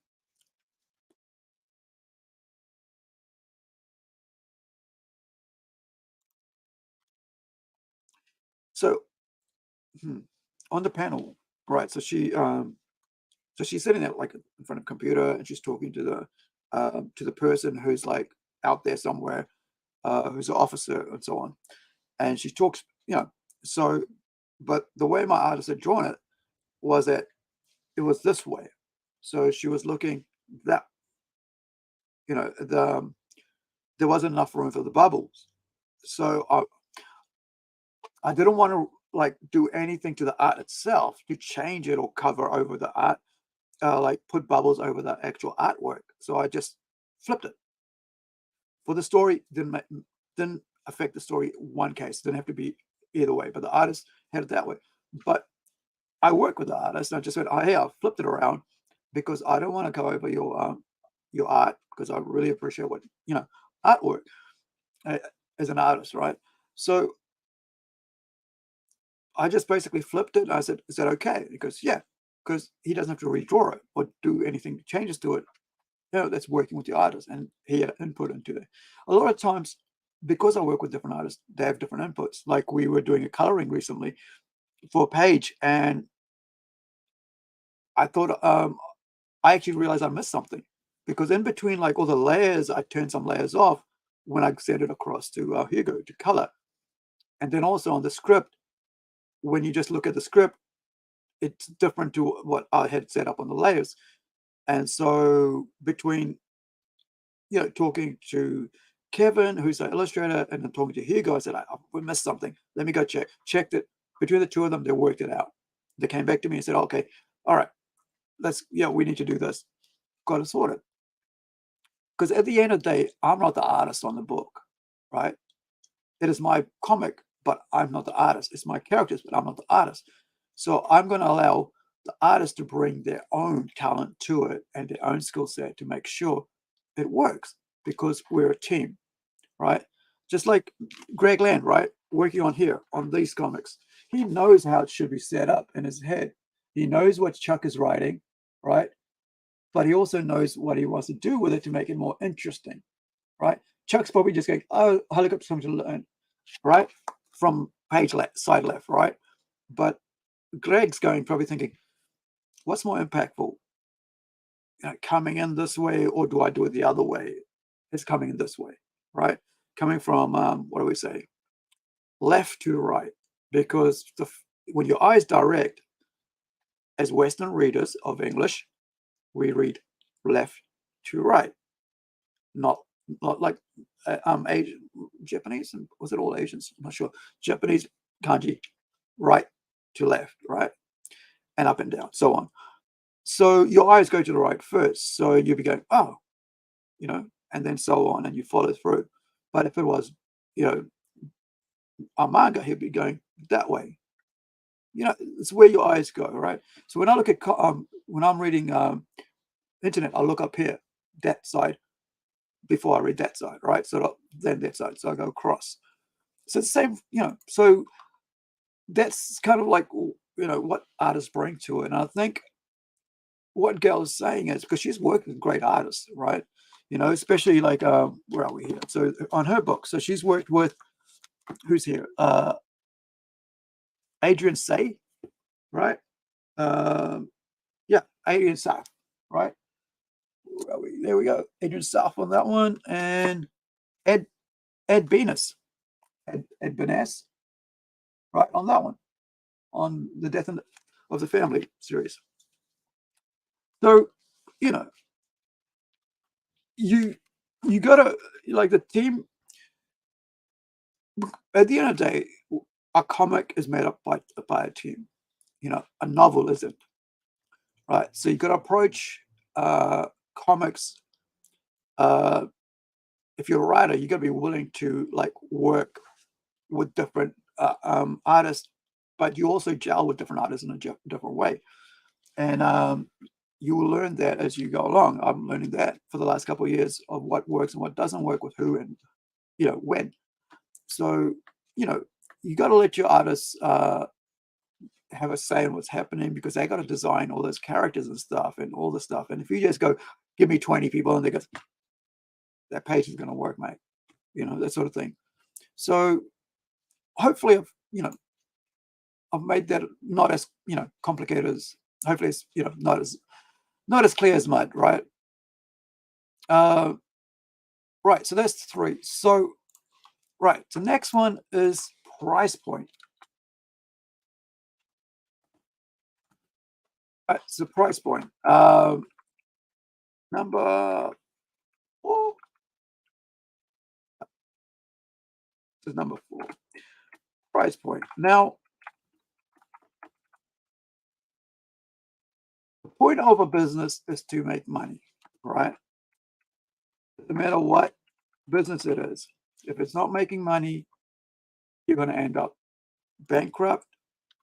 You're going to have no employees. Your employees are going to leave. And that can happen through like people jeopardizing whatever you're doing, as well as the fact that you're jeopardizing it by yourself. Like in my case, right? Trusted too much and out of pocket, $1,600, right? New Zealand, which is right about $1,000 US. That's a lot of money. You could, we could have paid for a whole comic to be printed up, right? A couple hundred of them. So probably 1,000 of them US. Yeah. Anyway, so, whatever you do, you got to be careful about prices. Now, when it comes to comics, you would have noticed, especially with the mainstream, Marvel, DC, especially with Marvel, DC, you would have noticed that the paper gets lighter and lighter each year, right? You'll notice that that they let me see if I've got one that's actually current, but is from Marvel, right? So, yep, I've got a patch, Wolverine patch from Marvel, right? No, is that open one? Oh, here we go. I've got Iron Fist. Now, this is a 399 book, right? Wait, is it a point? It's a 399 book, and this is way back in. Gosh, when did it come out? 2 years ago, right? March 1st, number 1, March 2021. This is by Larry Hama from G.I. Joe, right? So the reason I bought that, not because I wanted it, it's because somebody else wanted it, but I ended up with it, so I got it. They didn't want it; they were after something else. So now there was a time when you could like put you could on the black, you could actually put a thumbprint on, and ink would come off. I think it was about 2015 or something. It got really bad, and that was a Marvel Comics, right? So you actually touched it, and it was thumbprints, so people didn't freaking touch the comics, right? I mean, me, I just basically, if I want to read it, I'll read it digital. The print one will go into the sleeve, right, and get put away. Now, this one here, 2021 is a bit better. It's not as thin as it got, and the glossy stuff, it left streaks and stuff. It was really bad. So with that price point at $399, what you get is like ads, right? This is US $399. So this book right now would be about $11. No, about $14 almost. So you can add a $10 to that for New Zealand costs on top, right? GST and all that, taxes, customs, whatever. But with these guys, what you get is ads, right? So the inner page over here, that's fine. Everybody's got to have the inner page, give you up-to-date information. So but you got to add, and you're basically paying for ads, right? I want to make the reason I'm saying that is because I want to make a comparison as to what's the difference between indie and self-publishing, right? Another ad, full page, even, right? Promoting, Stormbreaker's promoting another comic coming out, I guess, the next year, like comics artists. So here is, I guess, when they realize that they start better talk about the artists, right? So then you got Mike Hobson, in memoriam. That's awesome, Tom DeFalco wrote that. Now you got to add for another book. Nobody minds that, but this is like go buy digital, you can read it on digital. So now you got another page of ad promoting another book. And then, of course, what's coming next? Full page ad for it, and then ad, and then ad. Now, however, that's a Marvel book that you're paying $3.99 for. Now, that is a mainstream comic book to a T, right? Now, when you buy, and I'm comparing this to ours, when you buy a Rising Sun comic book, you get basically about, let me see, about 2 pages of ads, because it's promoting just either the company books, right? Because that's just, hey, you're part of the same company that's promote our book. So I choose for this one I chose which books I liked, the artwork and stuff, and which would work for, which would be really cool, the stories I like to read. So I thought these ones were really cool, right? Black Lotus Empire, go check it out on risingsuncomics.com. Henry, go check it out. Collapse, go check it out. Those 3, I chose them specifically myself to put into my own comic book, right? So you can see here, this is semi-gloss, kind of semi-gloss comic book, but no ads, right? So because we can't compete on the price point kind of thing of like, $3.99, we can sell our book for $3.99, but you don't get all those 6-7 pages of ads. You only get like, promoting other books that are part of the company. So you get, go find out if you want to like it or not, but it's not promoting something else. Sometimes they, I think the shops, get to, if they want to put the shops that we, get distributed through, they can put an ad in there. That's that. But here, you don't expect Marvel to be doing $3.99 books when you got that many ads in it. I wouldn't expect that many, to pay that much. $14, $15 for a comic book with about 8 pages of ads in it, right?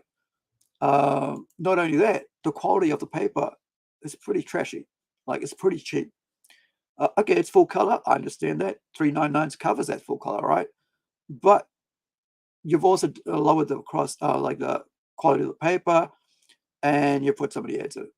So with us, if as an indie creator, and there's lots of us out here, there's thousands and thousands of us out here who are creating our own comic books, we can't compete on that whole, that level of price points, right? Because we can do quality books for the same price. They put 8 ads in it, 8 pages of ads in it, right? So, Indies got to think smart, and Indies got to put out stuff, it's got to compete with that. And you got to go, well, can I put a book out that'll be able to sit right next to that, right? Can I put Incredi-Girl out with enough thing to go check my book out, and is my book, well, there we go, is my book going to have the same sort of, eyes on it the moment people walk past it again. And there's my aim. So are you getting, at the end of the day, as a mainstream comic reader, right, from DC, Marvel, IDW, Dark Horse, Image, Boom, right? Yeah, those 5, I guess.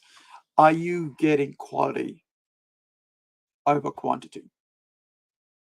Are you enjoying the books you're enjoying? I mean, are you, the books that you're reading, are you buying it because you're enjoying it, or because you're trying to fill your hole and you don't want to miss out, right? Fear of missing out, FOMO, right? So you don't want to miss out, and maybe something will suddenly happen, because they always have to suddenly happen, and and you missed out on that one issue when the new character appeared, right? Because you didn't buy it. And so they work on that. Indie comics don't work on that, right? We just put out, because we're not running like 80 years of comics here, right? We're not running about 20 issues along. We're some of us are just doing 4-issue sets at a time, part of the same series or whatever, or 6 issues. But we're not like every 5 issues we're creating a new character that'll somehow 10 years down the road will make a big impact, something like that. So you got to have this character now. But that's the way it works. Like for these, the fear of missing out, right? How long do you think you can bear your bank account fear of missing out, right? If you're a collector, that's fine, because that's what you're there for, right? You're collecting to make sure you got every single issue of that series that you're following. That's fine. But if you're a reader, are you getting enjoyment out of your books? Is the writer out there or the artist out there treating you like crap on social media? I know they say, and I understand it as well as a creator and an artist, you got to separate the artist from the work. But at the end of the day, how much separation do you need to get to enjoy a book? Because in the back of the head, go, oh, he said that about people like me. Well, dude was, call me a racist because I didn't like his TV show, right?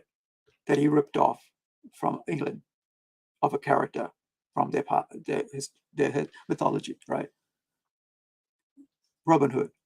Now, because they don't want a race swapped and gender swapped character because it looked like crap. Now they're racist. See? So, so at the end of the day, are you enjoying what you're reading? Is your entertainment giving you what you want? Are you willing to part with your hard-earned money, especially now when it's really tough? Like yesterday, I had to cancel an automatic payment. That subscription had gone out, and I'm supposed to pay a power bill and an internet bill, right? And so I'm on the phone with the who is it? With an app supplier, whatever. They took about $130 New Zealand about $130, $40 out of my account, right? Because the 30 days of subscription had renewal, whatever, had come through. And I'm looking at my company, and my bank goes, it hasn't come out yet. It's like, okay, cool. The next day I'll get it sorted in a couple of hours, right? Because I only found out last night. And then, day 4, must have been Tuesday morning. Anyway, no, Wednesday morning, right? So I waited about 6 hours, whatever, and then I rang them. I said, I got online, tried to figure out what was going on. And I hadn't got the thing because I was on the email from that to 35 days or renewal was about to start. Didn't get that because it was in a different account name. Anyway, so I'm on there with the chat, right? And I go, hey, I want to cancel these 2 items, $67 each. I said, I wish we would have said to you that. I said, okay, yeah, doesn't matter. It renews today. Money came out today. I haven't put in my registration key or anything like that. So, we can do this. I said, we can give it, we can give it to you for half price. We can give you back 50%. I said, I'm thinking about it. That's kind of a cool deal. But then guess what? I got a friggin' bill to pay, and they want to take my bill money. Sure, I can go and get that done when I have money. Yeah, but not right now. So I said, no. Took about half an hour to work between the thing. I said, give me, no, I'll take my money. So that's how you got to be right now, because it's tough out here, man. I understand how tough it is because bills are mounting up, and you got to really go, am I willing to pay extra couple bucks for Netflix every time somebody goes on strike? Right? So if you understand what what a point I'm trying to make is, right now, Netflix is going to raise them like the subscription fee, because guess what? Because they went on strike. But you know why? Because now you got to pay them more, because you got to have so many writers in the room. So those guys who are probably, I'll show you something while I'm just on that buzz, because I put up a little clip. I thought I'd have done it before, but where is the shorts? All right. So this is going to come up. Pause. Good one. Thank you, sir. So I want to show you this this little video. This is from Jim Agnew. It's from Film Threat. It's a 1 minute. They did like a half an hour or something with them. This is during what is it? This is during the actual screenwriters, SAG-AFTRA strikes. So this is what he says. I think it's kind of gone into like AI. Wrong one. Here we go. Is that too loud? It's, there's years I've made a ton of money, years I've made nothing, but I have to prepare for that all the time. And constantly the business is shifting, it's changing. It always does. So we're in very strange time, because part of the reason too, I don't agree with all this, writer's room staffing requirements is, first of all, I don't do TV much. I'm a feature person, but also that AI is the big, elephant in the room. That's what we should be focused on, because I already know screenwriters who are higher level pros than me that are using it like crazy, and they won't talk about it, but they're using it to rewrite scenes. Like I know one screenwriter who will go in and say he knows how to talk to ChatGPT and tell, here's my scene, give me 4 versions of the scene, and then he'll rewrite it. But people are already figuring it out. The genie's out of the bottle. I don't know. That's, I think, the issue we need to focus on right now, or there'll be no jobs for anyone. It's right. So all your, all this strike did was made the studio stronger. What it did was tell them, like, you know what? It's given excuses to clean house for 100 days, right? Go through all our little fundings. What can we get rid of? Oh, that one. Right. So now they want to get more people to work on the project. Okay. Get rid of those, bring in all the top writers. Cool. But now I've got to pay them more. All right. One of the guys, his rate went up 50%. So he went from about 40 million to 90 million, like value, whatever, because he's now one of the top hires. And so when people, when companies keep raising money, like prices on you, it's up to you to accept whether you want to accept it or not. And so when Marvel and DC want to put $3.99 on it, you got to decide, well, why should I pay $3.99 or should I pay $3.99 for a book that has 8 pages of ads or 12 pages of ads in it, right? Which they already got paid for, right? So now they're making you pay for ads. So that's why for us as indies, we give you value for money, right? We work our butt off to give you value for money. I know every indie, I get said like 90%, right, is out here, because I don't know all of them, but I do know the artwork that comes, the work that comes across my page, right, on Facebook, where I see it all, and the people that I've interviewed and talked to, they work hard because they know that if their work is crap, or you know, or looks bad, or stories aren't up to spec, then they're not going to sell the next book, right? Nobody's going to support the next one. However, if you work for, Marvel and DC, it doesn't matter if the book sells or not. They'll just reboot it. They'll just get somebody else to work on it. They'll just raise the price up, right? You're still going to pay for it. Or worse yet, they'll put out 50, 10, 20 variants.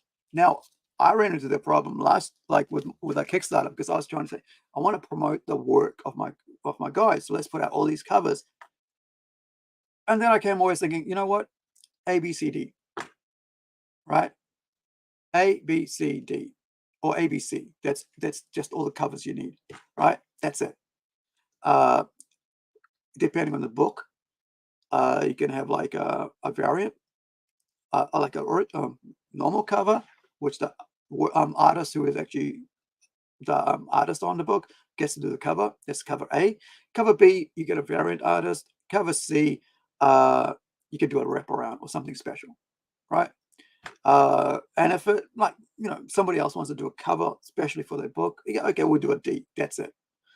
Then you do your posters, your trading cards, whatever else. But at the end of the day, when you got something like about 10 or more covers, it gets to a point where it doesn't become feasible, because what if it's that only one cover is only one person wants that one cover, and now it's a havoc on your printing costs, because to print one comic, it's probably might as well print about 10 comics to make it cheap enough to print that one comic. So there is all these things that you got to think about with the price point that she's talking about here. With the price point, there's so much goes into it, right? I remember doing this one, right? This one, last year or the year before? It's been last year, I think. Must have been the year before. Can't remember when I put this out. Should say at the front here. So this is the webcomic, by the way, not the actual thing. Yeah, 2021, right? 1st May, 2021. So this is the webcomic, not the Incredi-Girl, one that's on Kickstarter. But the art, I use the art again because I love my, my friend's Shane's artwork. He's just released his 2nd issue of his 3-issue comic book. Has done really well locally, not overseas, but locally. So, but I love his artwork. I wanted to use it again because I want everybody to see his work as a CD cover. Excuse me. So, there's a lot of side of the business that artists and writers who don't publish themselves don't understand. So a lot of that is being outsourced to other people, and because they just don't have the time, because I don't have the time to be thinking about it, because I'm working on so many things. I'm doing 4 days of podcasting, somewhere around about friggin' maybe 20 hours minimum, and then another 20, 10, 15 hours maybe of editing. And then, of course, part of that editing is actually all the social media stuff that comes with it, sending out links, sending out logos, promos, talking to new opportunities with to bring guests on, talking to the team that I'm working, trying to build, that we get together and do the different work that we're doing with the podcasting. That's just that side. That's 40 hours of work just on there. On the other end, then I got to work with the other teams that we're working with, the comics that we're creating. So I don't have time to be thinking about, which printer should I be talking to? Because I've already done that, so I know what that's like. I've experienced it. And I challenge every one of you creators out there, comic writers, whatever, go print your first book on your own. Learn that experience. Because then afterwards, you get to figure out, is it worth you doing it? Or do you go to Rising Sun Comics, or do you go to somebody else, outsource your work to somebody else to do the printing and packaging and sending out? Because that's a whole new talent on its own, and that comes through experience. And if you haven't learned that, you will never understand the business and why things are the way things are, and why Marvel's out here doing 12 pages of friggin' ads or something, or why they're doing about one of the reasons somebody said about why the covers, you could do like about 100 covers, 1 per 100, whatever they say, and you could charge $20 for that one comic book, or you could do 1,000 covers, right, and charge $10, right? I'm talking about variant covers here. So Marvel and DC already know nobody's buying the books to read. Seriously. Before it was like 1, 2, cover A, B. Well, maybe a wrap around. But why are they doing blanks? Because of, blanks are pretty cool because like I did them because I like to have, sometimes like I'm going to get Shane to sometimes draw on this and we can just do, like a special thing we'll hand out. Or get somebody else to do it. Just, like a special, I don't know, when we get all the comics out and we'll do a setup, whatever, like a Shane's artwork, original artwork on it. I've talked with him about it. And we can send out a package directly to whoever, like, But also, if you're out here doing 50 covers, you're not really thinking about the buyer. You're really not. Even if you're doing 10, I think 10's maybe anything over 10 would be crazy. But I'm a variant comic buyer because I just don't read the crap inside anymore, right? I just don't read comics inside anymore because I just love the artwork. And as a writer, I'm just reading it for the art. I mean, buying it for the art. And so if if someone who's read and bought comics and owns comics, right, rows of them, graphic novels, hardcovers over there, right, suddenly decides that the writing in it is so junk that they'll only buy a variant cover every now and then. That's a market that DC and Marvel have realized that's the only thing they're going to get money out of, so might as well do the friggin' variant covers because those guys don't even read the comics. But guess what? We'll target the younger ones with all this, race swap, gender swap, sexuality swap, right? All that stuff. Because the younger ones are, they don't know, they're easy to be manipulated. That they don't understand how company business works. That we're not really concerned about, they're not really concerned about your, by we, I mean the publishers like Marvel and DC. We're not really concerned about your political affiliations or whatever you think, but we know you let you into that. So we're going to tell you stories about that so that you can get more money. So that's manipulation, right? So, but the people with the more money, because those people that you're trying to sell to, they'll just buy 1 or 2 and they go, move on.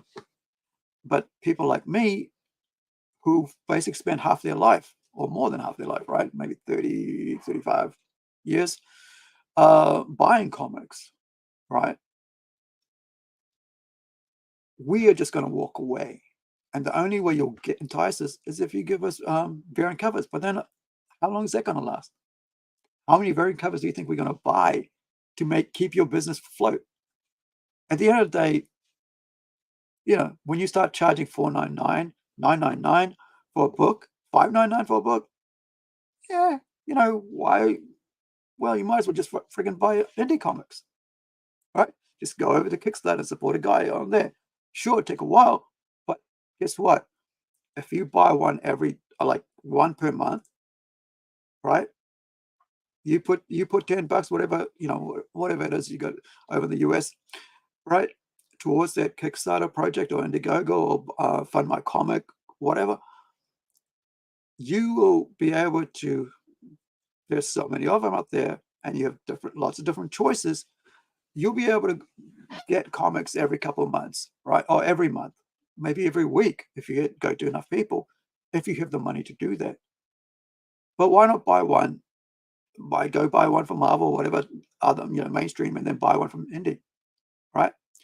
What you're doing is by doing that is you're actually supporting the next big thing.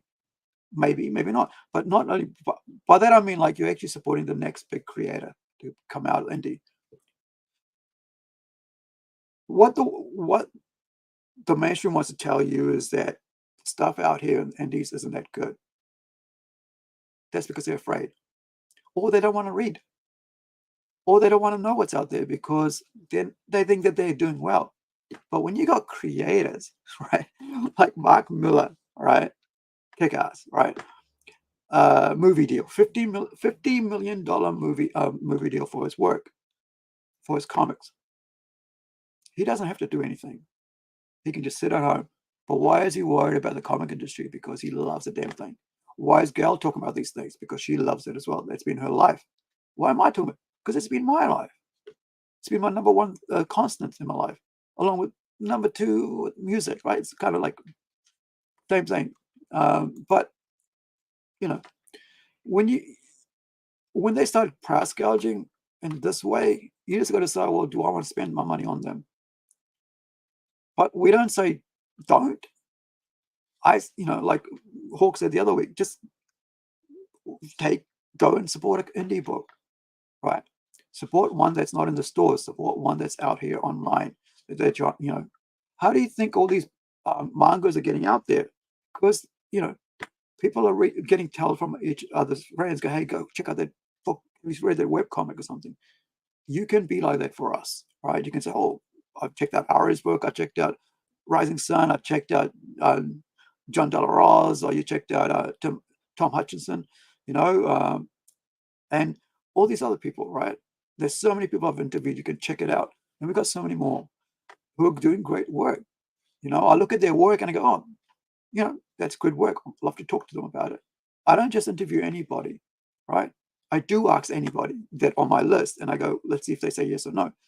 But I do want to bring on people who are hard workers, and the people we bring on the podcast are hard workers, and they do good work. Now, with that, I'll leave the price point one up out there. And the next one on the list is lack of distribution options. Now, this is an interesting one, right? So number 5 and final, right? Lack of distribution. I didn't realize this would take so long because I was hoping that, for those who are joining us, we lost Hawk early on because the US is having some issues with like freaking internet, right? So he was having really bad. He tried everything, 3 different devices and so on, didn't work. The sound was really bad. So, we went through that all at the start and didn't work. So we'll get him to, I'll get him to go through this and watch this and then give him his overall version next week. And then we can just get him to talk like I'm doing now. And I know I just realized it's been a pretty long one already. It's been 2 hours, but we're on the last Hawk here. So this is the last one. Lack of distribution options. Options should be options, right? I don't know why she thinks that's the bad thing, but maybe I do know why. And the answer just came into my head. Shops are closing. Why is shops closing? Because all the other stuff before, right? Because when I was looking at this yesterday, when I was putting this together, because I only decided to do this yesterday when I saw, I think it was John De La Rose. I should give John credit. I saw him bring it up, and I thought, okay, I'll talk about it. I didn't want to listen to what he has to say. I will go and listen to it later, but because I wanted to give my own unadulterated, opinion on it without any influence from anybody else's. But this is something I've been like. All this points here is something I've experienced myself as a comic shop owner, as an artist, as a writer, as a publisher, right, self-publisher, and as working with with Rising Sun Comics. That it is not the indie comics that have destroyed the distribution. Which is by distribution, I hope if I'm thinking, I think she means the stores, right? Because you can have Walmart, you can have Barnes and Noble in New Zealand. I think it's like Paper Plus or something like that. Or what's the other one? Is it blue one? The red one, Paper Plus. I can't remember. All right. So, but at the end of the day, the comic store is probably the first. It used to be the newsagent, right? Like the dairies or bookstores, you know, like your family stores. Like my first experience for myself as a child, 8, 9 years old, it was a comic book. I think was my friend across the street, who I always, you know, I talk about Regan, right? Who got me introduced, like actual, you know, that comics was sold, right? Like he got me interested in Judge Dredd, right? And of course, if you want to see more of that, you can check out my friend on Instagram and on Facebook, Art of Evans, one word. That's his artwork. It's one of the best presents I've gotten. That's an art piece of art from a friend. Now, that's what I was trying to say. So yeah, 2018, right? Now I don't remember buying it until like I was about maybe 15, no, maybe 16, 17. Yeah, but I remember seeing it. And my friends, no, yeah, sorry, they owned a pet shop. His parents, but next to that was a bookshop, gift shop, bookshop, and so it was right there. So the comics were right in the front, right? Like the counters there, the comics were right there, and I could see all the magazines there. Next to Cleo, by the way, there's an issue there. So there must have been one, like maybe I was 15. They did a STD episode, issue, and I bought it, and it was like the grossest thing I ever saw. I was like, never. Well, like, I will always use protection. Anyway, like, no. But yeah, right there next to the comic books, it was a sealed one, by the way. So, but I was old enough to get it. But like, so there's all, there's 2008 Judge Dredd, all the other comics. But, and the other thing was, I think I started buying Valiant, and I hadn't thought about that until recently, from a, what could have been a secondhand shop. And they had like a spinner rack. This is like 1986, 7 maybe. Yeah. It was in a different town to where we were. It was in Kaikoi.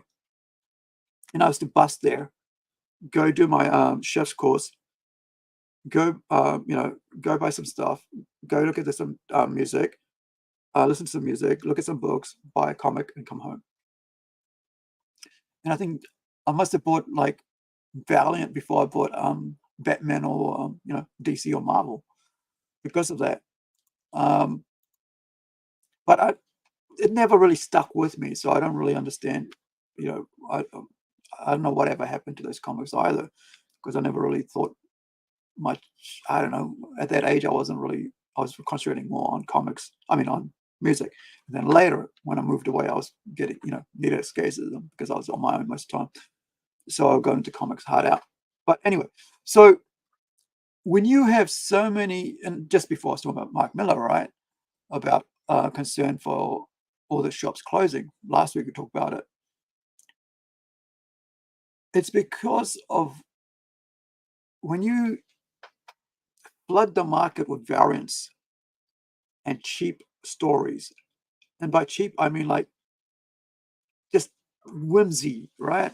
Stuff that the characters shouldn't be involved in. Like, why do we want to see friggin' Wolverine, Jean Grey, and Cyclops on the moon having a threesome? Why do we want to see it? None of us want to see that. We don't want to say, hey, go read that comic book, young one. Do you like Cyclops from that movie X-Men? Yeah. Okay, go read that. That should make you feel icky. And a lot of times it does. And if because you can't say, go read that book. Now, when we're when we're putting up like these mainstream guys like Marvel and DC are changing characters like Bobby, who always is a teenager, to in sexual situations. They're saying, well, like friggin' Damien. Is it Damien that they mess with? No, it's the other Robin, right? Tim Drake or something like that. I can't remember which was which now. But you know, if that's going to be the kid's first book, right? He, she, it doesn't matter, girl, boy. You don't want to be that introduction to that. That's why comics like Disney were a safe place for parents to say, like, hey, you know, all the horror stuff's gone out of it, all the blood and gore's come out of it. Superhero comics is safe, but you've taken the safety away from it. So even someone like me at 50 years old goes, that's a bit icky, right? Because that is not where you should be, you know, playing out your fantasies, right? As a creator, because go write your creator-owned books and write all your fantasies there, right? That's what independent comics do. We create our own little things, the worlds we wanted to build. I created Incredi-Girl for my niece, and I want it to be like a real clean, safe, really cool superhero book. Cool, that's there. Now I can go create some other thing, you know, like Red Dot, who's like a revenge fantasy type soldier, you know, who helps people, right? Kind of like the Punisher, but not much at all, you know. Because Punisher's on his own, right? I wanted to give this guy a team, right? Because he's from New Zealand, right? So something like that. But it's a mature book, kind of like maybe a teen plus, right? But I can tell stories that are more, you know, socially conscious through that one. Or I could just tell a freaking crazy old book about heaven and hell and demons and angels, and no holds barred, right? And I can do that. I don't have no safety net. If it fails, it fails. However, if you do that with Marvel and DC, you can carry on writing for the next 20 years and you'll be fine. Because upset when people realize that what you're writing is just keeps getting worse and worse. And you see that right now. That when mainstream looks at indie, they look at how, you know, how bad it is or what something. They think, oh, it's not up to quality. It's because they're not looking hard enough. Maybe they just don't want to look either, right? They don't want to see what's over there, because hey, navel gazing, it's become my favorite word, right? So when you're saying, I guess, basically they just got down a little bubble. They think the world's fine. I remember Kelly Sudaconic, comics is fine. If you don't like my politics, don't read my comics. Where are we now, Sally? Is it Sally or Kelly? Kelly, where are we now? We are with Mark Miller saying, look at all the shops closing. We're in a dire state. 5 points from why it's in a dire state from Gail Simone, right? Two legends, right? So sure, you've got the big whole studios keeping your IPs going because they're just IP now. Wolverine's just an IP. He's just a name to keep it out there on the shelf so that people, when they go into comic shop, oh, it's Wolverine. Yay, I can pick up a Wolverine book. All that's doing is taking up shelf space, right? Guess how much I paid for this book? The same price that's on here in New Zealand, right? $3.99. I think I paid about maybe $6, which is like a third, maybe not a third, maybe I might have paid about $4 for it, right? So maybe a third of what's its value is. So it would have been like about $1 US, maybe, or $1.50. Why? Because nobody buying it. I bought it because it was Larry Hama and somebody wanted a Larry Hama book. And I thought, oh, well, you know, they decided not to want it. So I thought, okay, I'll keep it for myself. I have a Wolverine book. There was no reason for me to buy it apart from that. And I wasn't going to pay more than $4 for it, you know, because it's not, you know, doesn't interest me anymore. I used to be a huge fan of, you know, of Wolverine. I've got like freaking, you know, probably about 10 different figures of them out there, right? There's a huge Wolverine, like if you let me see if I can show you. Oh, it's on there. Like you can see right at the top there, you can see Wolverine up there, the Funko toy, and that's all the Wolverine. You know, the whole bunch of Wolverine figures up there. Anyway, so you know, when you turn off someone like me from an actual character that I've like basically read since I was 18 years old, right? That is saying that something is wrong with the business.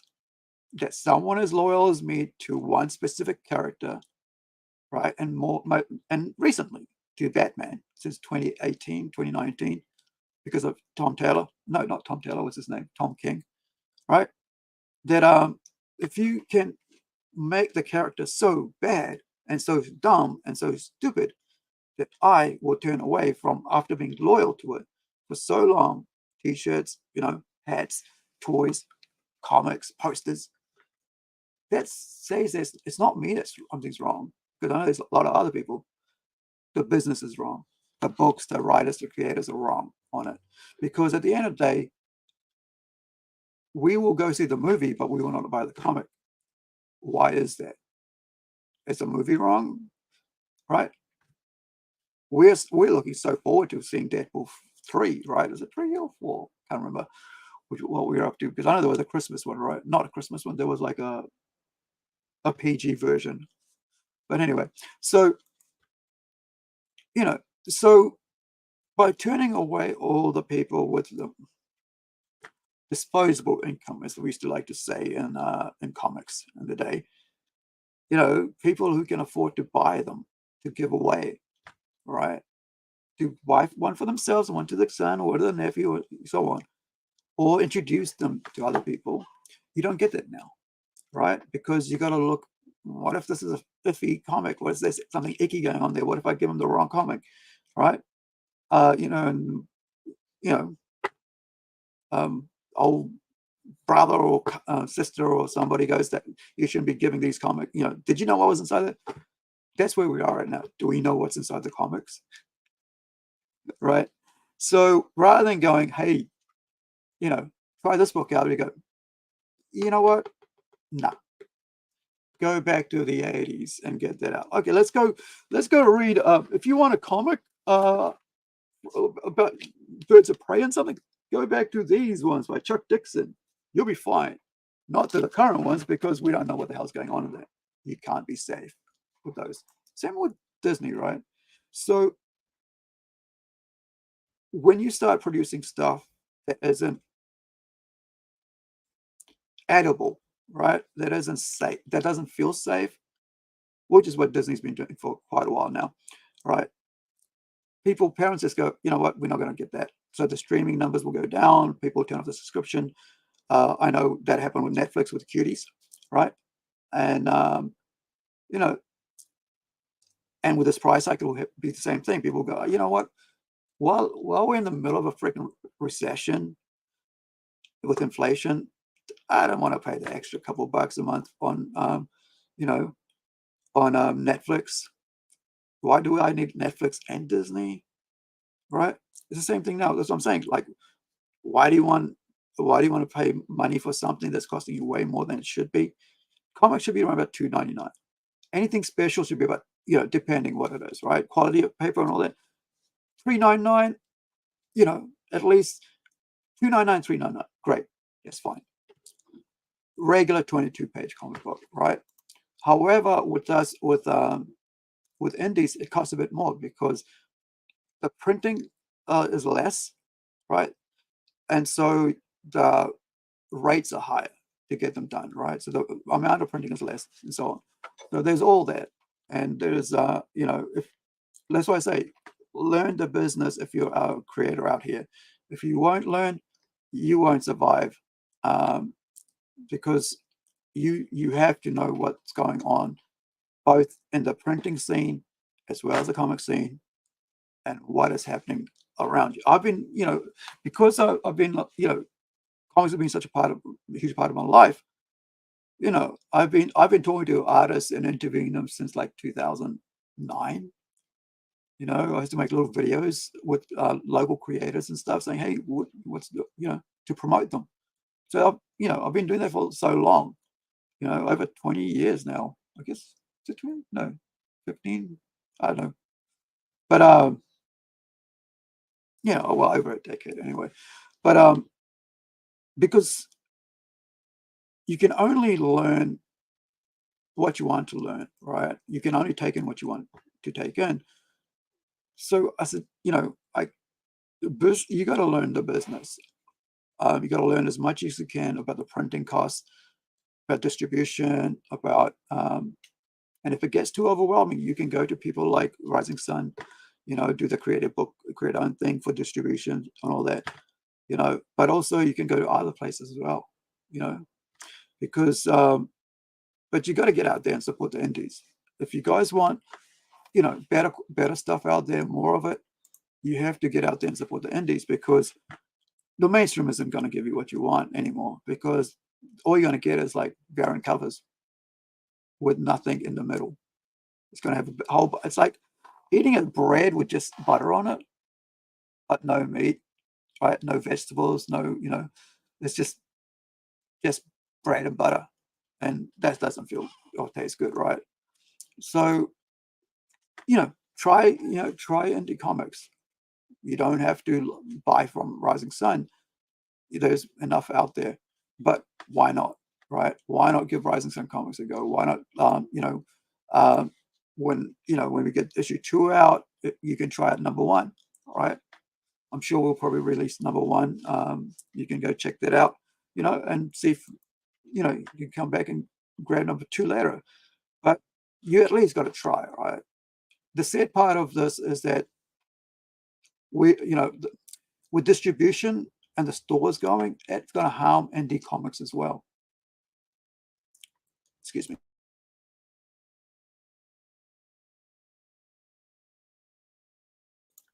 So how is this going to harm indie comics with no stores, right? With stores closing. When you go through the Kickstarter period, get your comics out, if you're with a publisher, they're able to distribute your books if they have deals in place or distribution, set up with comic stores, right? And so you can do small runs, and you've got around 5 to 10 stores.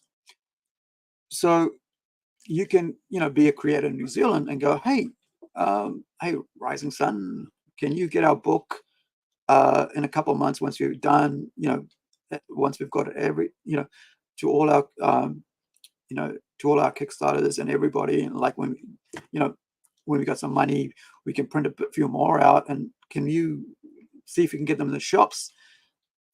And now we got new readers looking through them, right? Now, if you don't have that, the only place they will know is on the internet, online. But that's not in their face. People have to go look for it, right?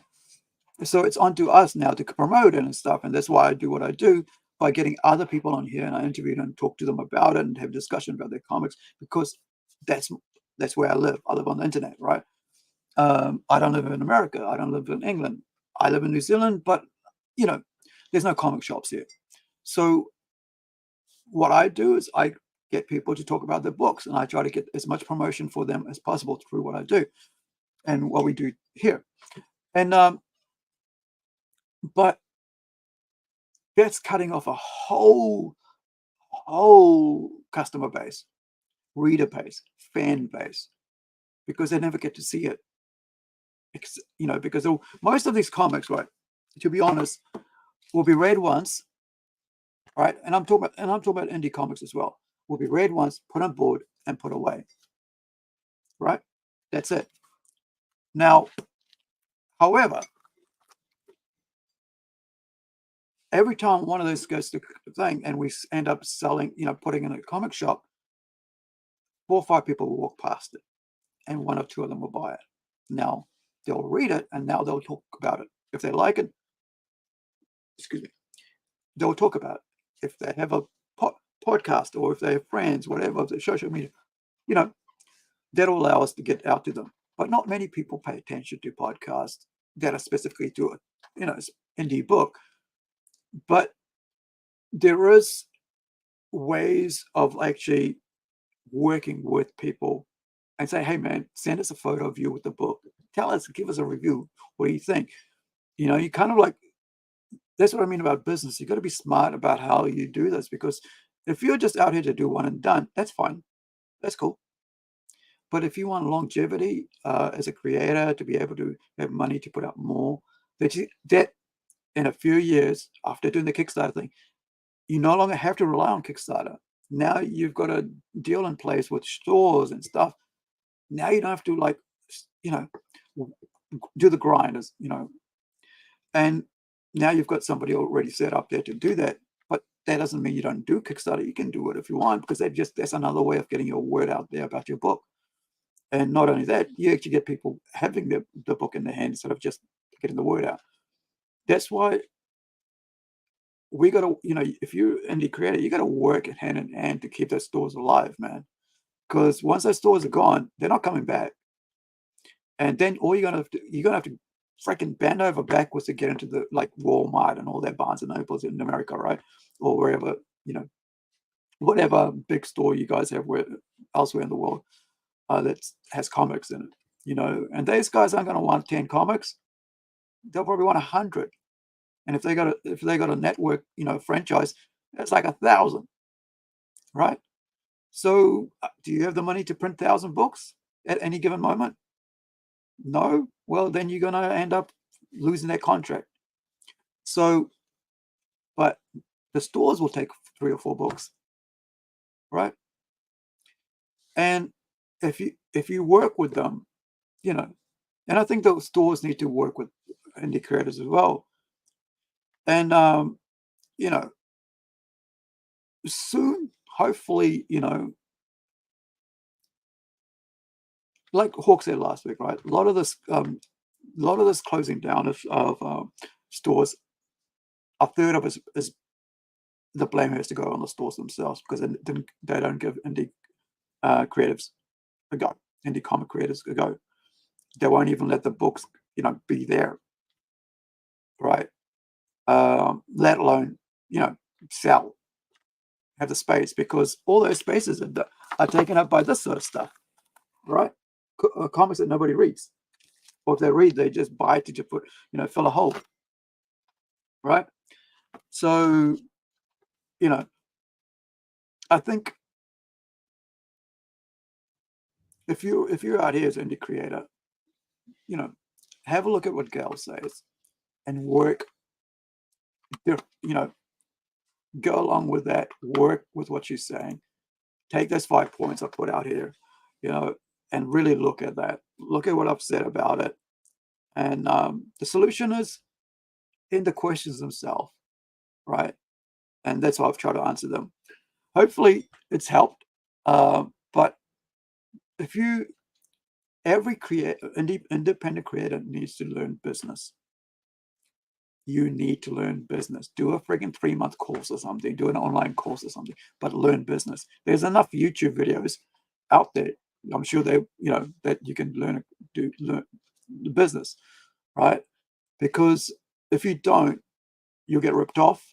You'll have good intentions, had mine, but even people will go back on their word, right? So you got to make sure whatever you're doing, that you know, you've made up your mind to be in it for the long haul. If you want to be in indie comics for the long haul, or in comics in general for the long haul, get to know the business, you know, because otherwise you won't survive. And, you know, and stores, man, you got to give indie comics a chance, right? Sure, it takes about, you know, 4 months to get a friggin' book out, but at least, you know, put it out there that are, you know, I mean, after all, the guys are, you know, the indie creators are paying for the, you know, getting the books themselves done up. You got nothing to lose, right? Anyway, I'm going to finish off there. I'm sorry that we didn't have Hawk today, but he had issues with his internet and whatever crazy stuff's going on there over there. Hey, oh, I didn't see this one, but thank you, Maramita.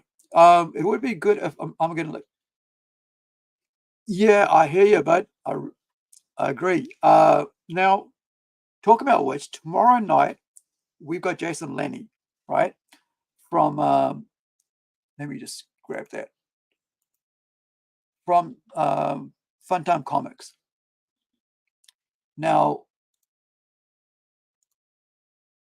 he'll be here, and we'll be, and I'll jump on it, and have it, ask some questions. So this is the link for that for tomorrow. Jason Lenny is a New Zealand publisher. He works with Funtime Comics Anthology. I've got a bunch up there, but I'll show that off tomorrow night. So that's New Zealand time, 7 p.m. 7:30 p.m. That's a new show we're doing called Kiwis Review. What is it? Kiwis Review Comic Books. All right, so it's about 30 hours time. So each week we are going to have a new guest. It's only an hour show, right? So that's tomorrow. That's every Friday night. So we've got a horror thing next week because it's Halloween. After that, I think we've got someone. We've got Ann Sang, and then the week after that, we've got an Aussie, right? So that'll be cool. So we're trying to do like a couple Kiwis and a couple Aussies, couple Kiwis, couple Aussies every week. It's only an hour show, so it's not long-winded like with this. But there'll be three of us. There'll be Rico, who's reviewing the comics, and we're discussing with him what he's read and what he thinks of them. I just send him a whole bunch of PDFs that artists, creators have sent me, and I just go, "Yep, read this." And some we already own ourselves because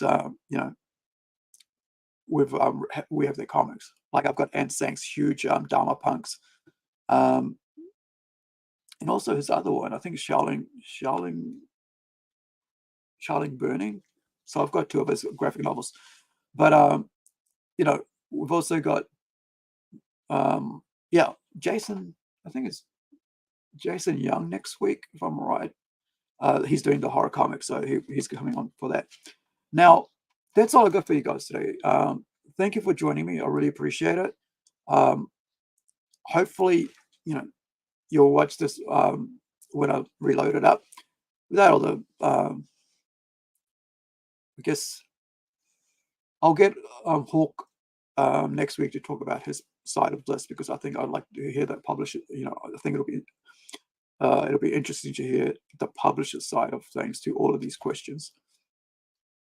So I'll let him, do that, and hopefully his Wi-Fi or whatever is fiber internet is good. But thank you for joining me. I really appreciate it. Please like, subscribe. I always forget to say that. I usually try to put it up there, but from today onwards, we're going to be doing shows Thursday, Friday, Saturday, Sunday in New Zealand, which is Wednesday, Thursday, Friday, Saturday, Northern Hemisphere, like America and so on, and Europe. So amongst that, we're going to bring you musicians, right? So bands, film directors, writers, cosplayers, comic book people, because I want to turn. This is like a entertainment and pop culture podcast where we introduce you to all these different things that I enjoy, right? Because if I don't enjoy, why would I be passionate about talking about it, right? It'll be too dry. But I also bring in people who are like just as passionate about what they're doing as well. We've got a local band who's hopefully coming on, a punk band who I haven't talked to I've talked to the bass player every other week, but I haven't talked to the band members or listened to their music for a while because of COVID. They're like 2 years behind in getting their EP made, the latest release, and so working on that hard now. And I think working on it hard now, so they're getting ready to press and getting artwork sorted out for the cover for the CD. But as an artist, I surround myself with lots of smart people because I need mentors as well. I need people to give me input. And because otherwise, I'm just speaking to the wind. I don't know what I'm talking about. But because I've had, I guess 35 years of being around smart people, all their influences have allowed me to relate and learn and listen. Sometimes it's because I'm questioning stuff. I'm always taking notes because I don't want to stop listening to what's being said, and that's one thing I've learned to do with the practice. Like usually I'd be like, oh yeah, what's the next? I'm going to ask the next question, and I've forgotten what they were talking about. So it's kind of you know all these amazing people that come on, that's their valuable time that they take away to create. And so I don't want to cheapen any of that to any level, because those 2 hours or hour and a half or whatever time they give up, that's them away from their family, away from their work, away from earning a living. Because a lot of those guys, like if they're like me, I'm constantly thinking about what I'm doing next, like what story. Even when I'm like watching TV, I'm thinking, yeah, that could work in that story. Okay, open up a screen while that's on. Okay, we didn't even get to talk about the AI stuff, so we'll do that next week. But I want to show you a little bit of that before we finish. I always do this, right? I'm like, oh, we're going to finish now, and then like end up like showing something. But I do want to show you this, that I did. This is that I actually did put an actual story, right, that I wrote through. This is my original outline, right, about a boy and his dog. And then this is it, and like in ChatGPT, right? And here, all the different changes every time I put in, and I copy pasted. But here's what I did put right at the top. All right. Do not use, made using AI and ChatGPT with my own story outlines, characters, plot points, and structure. Do not use. Right? Same thing on this one. Oh, it doesn't have that one. Okay. It's on that one. Anyway. So that's the main one, right? So I basically ended up throwing away a really good story because I wanted to see how easy it is to use ChatGPT to create a story using every other writer that's come before me, using their work. So I sacrificed a damn good story for that. And so, which kind of is gutting because I kind of like that story, but I can't use it. I'm not using ChatGPT to write any of my stuff because as an artist, right, I'm creating stuff for myself. All right. I use dreams and stuff. I use, ideas I come up with and thoughts, most of my, like 50-50 kind of like, I think 20-30, something like that. There's three things I use. It's like thoughts in my head. I might be watching something and there's a thought comes up. Oh yeah, that's interesting. So on, and then build on that. There's also the dreams. I might have that, or something that that I'm actually working on, and I haven't. While I'm working on that, I have another idea for another character, so I'll go and do a whole new story. So those are three ways. Like it's about 30, 31%, 33% each. But that's how I work, and it's a struggle. Like the other night, I was falling asleep, but I needed to get this frigging thing done, and I kept falling asleep while I'm writing the story because even though I lost the Crimson Dog, right, which is going to be a great story, everything was outlined, right. However, I wanted to use a whole new concept from those just the two things, right, about a dog. So I have another story about a dog, which is different. But this was like, this was the Crimson Dog was the second story. They had to do something with robots because it was going to be part of the Robot Nation thing. And so can't use that now. But I did go, you know what? I can't use that. But what if I just take the idea of the robot dog and work on that? So I ended up coming up with a 16-page story, and then a big story. And I thought, you know what? I'll divide it into two, and I'll go 16 pages for that, and then I'll go 12 pages for that part. But so I divided the story up, so it'd be like one main character at this point, and then one main characters at this point. So that's two different stories, but you could like stand alone. They could stand on their own as a short story.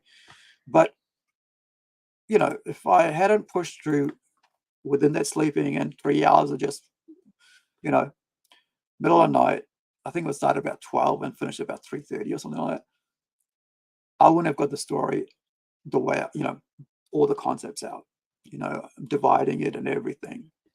And it's all from me. It's not from like anything else created by anybody else. It's my own story. So whenever you read anything from me, it's me. It's not it's not me putting it through the friggin' ChatGPT. It's not me, getting somebody else to work on it. It's just me, because I want my stories to be my stories, right? That's been my whole thing. It's our stories, our way. So, doesn't mean like our stories, AI influenced our way. No, it's just us, whoever comes on. It's like, and there's something I wanted to talk about with Hawk about that, because, I'm not sure what, Rising Sun's policy is on AI. But I find it really interesting that that that we have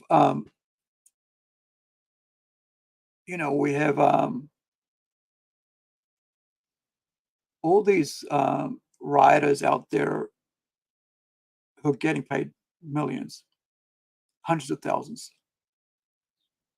yet they need, I guess you could say, oh, it's just another tool. But guess what? It's not another tool when it's everybody else's work. That's not a tool. All you're doing is you're putting an ingredient in, and all the other ingredients are from everybody else. That's all. Like I said, like I put my concept in, my outline, my characters, what happens, everything in. And then I said, write a 16-page story, a script for it, or whatever, 50-page, or 24 pages. Turn this into a thing. So it did. So it took everybody else's stories that are out there in the ether, right, on the internet, in the books that has been, scanned in, or whatever, photocopied,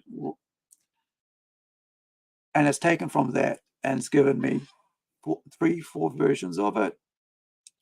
And I'm like, but that's not my work. I can see my concepts in it, but it's not my work, because it's just worked my points, but there's no life in it until I add to it. And then you go, okay, well, that's because now you can add to it. It's like, that's what they want to do with like this whole thing with the writers thing, right? It's like, oh, you've got to have a human element to it. But isn't that the whole point of like doing art? Is that it is a human element, that you're doing it on your own? It's like Da Vinci. Maybe he should, if he was around today, he would just get a computer to go like this on it, right? With a brush. I've seen those brushes, those robots who just go zoop, zoop, and there's a freaking, a whole mural painted. So I don't know. I that's where I'm at with it. Like, I'm not going to judge anybody for whatever, but I'm not going to pay for it either. Right? I'm not going to pay for AI art. I'm not going to pay for AI stories. I'm not going to pay for AI film, animation, whatever. Right? So, each to their own, but that's where I'm at. If I'm not going to create it, and if somebody else isn't going to create it from themselves, and they're going to use AI, why should I pay for something that's like machine created, right? I mean, I could put any of my stories through, through AI, and it'll do it in like a third the time. But at the end of the day, it's not me building the universe. It's not me building the characters. I'm not putting myself in it. Sure, I can put myself in it. But how easy do you want to think? It's like, how much, maybe I should take steroids and I could build my bulk up, and the next thing I'm on, Mr. Universe. But we call that cheating.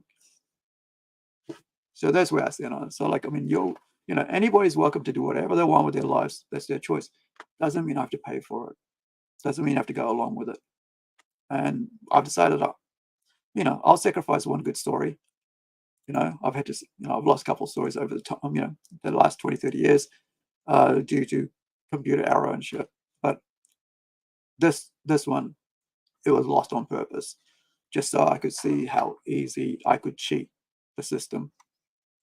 And like we looked at a video early on, where the guy was saying, like, I'll just end it with that. I think it's enough of me waffling on.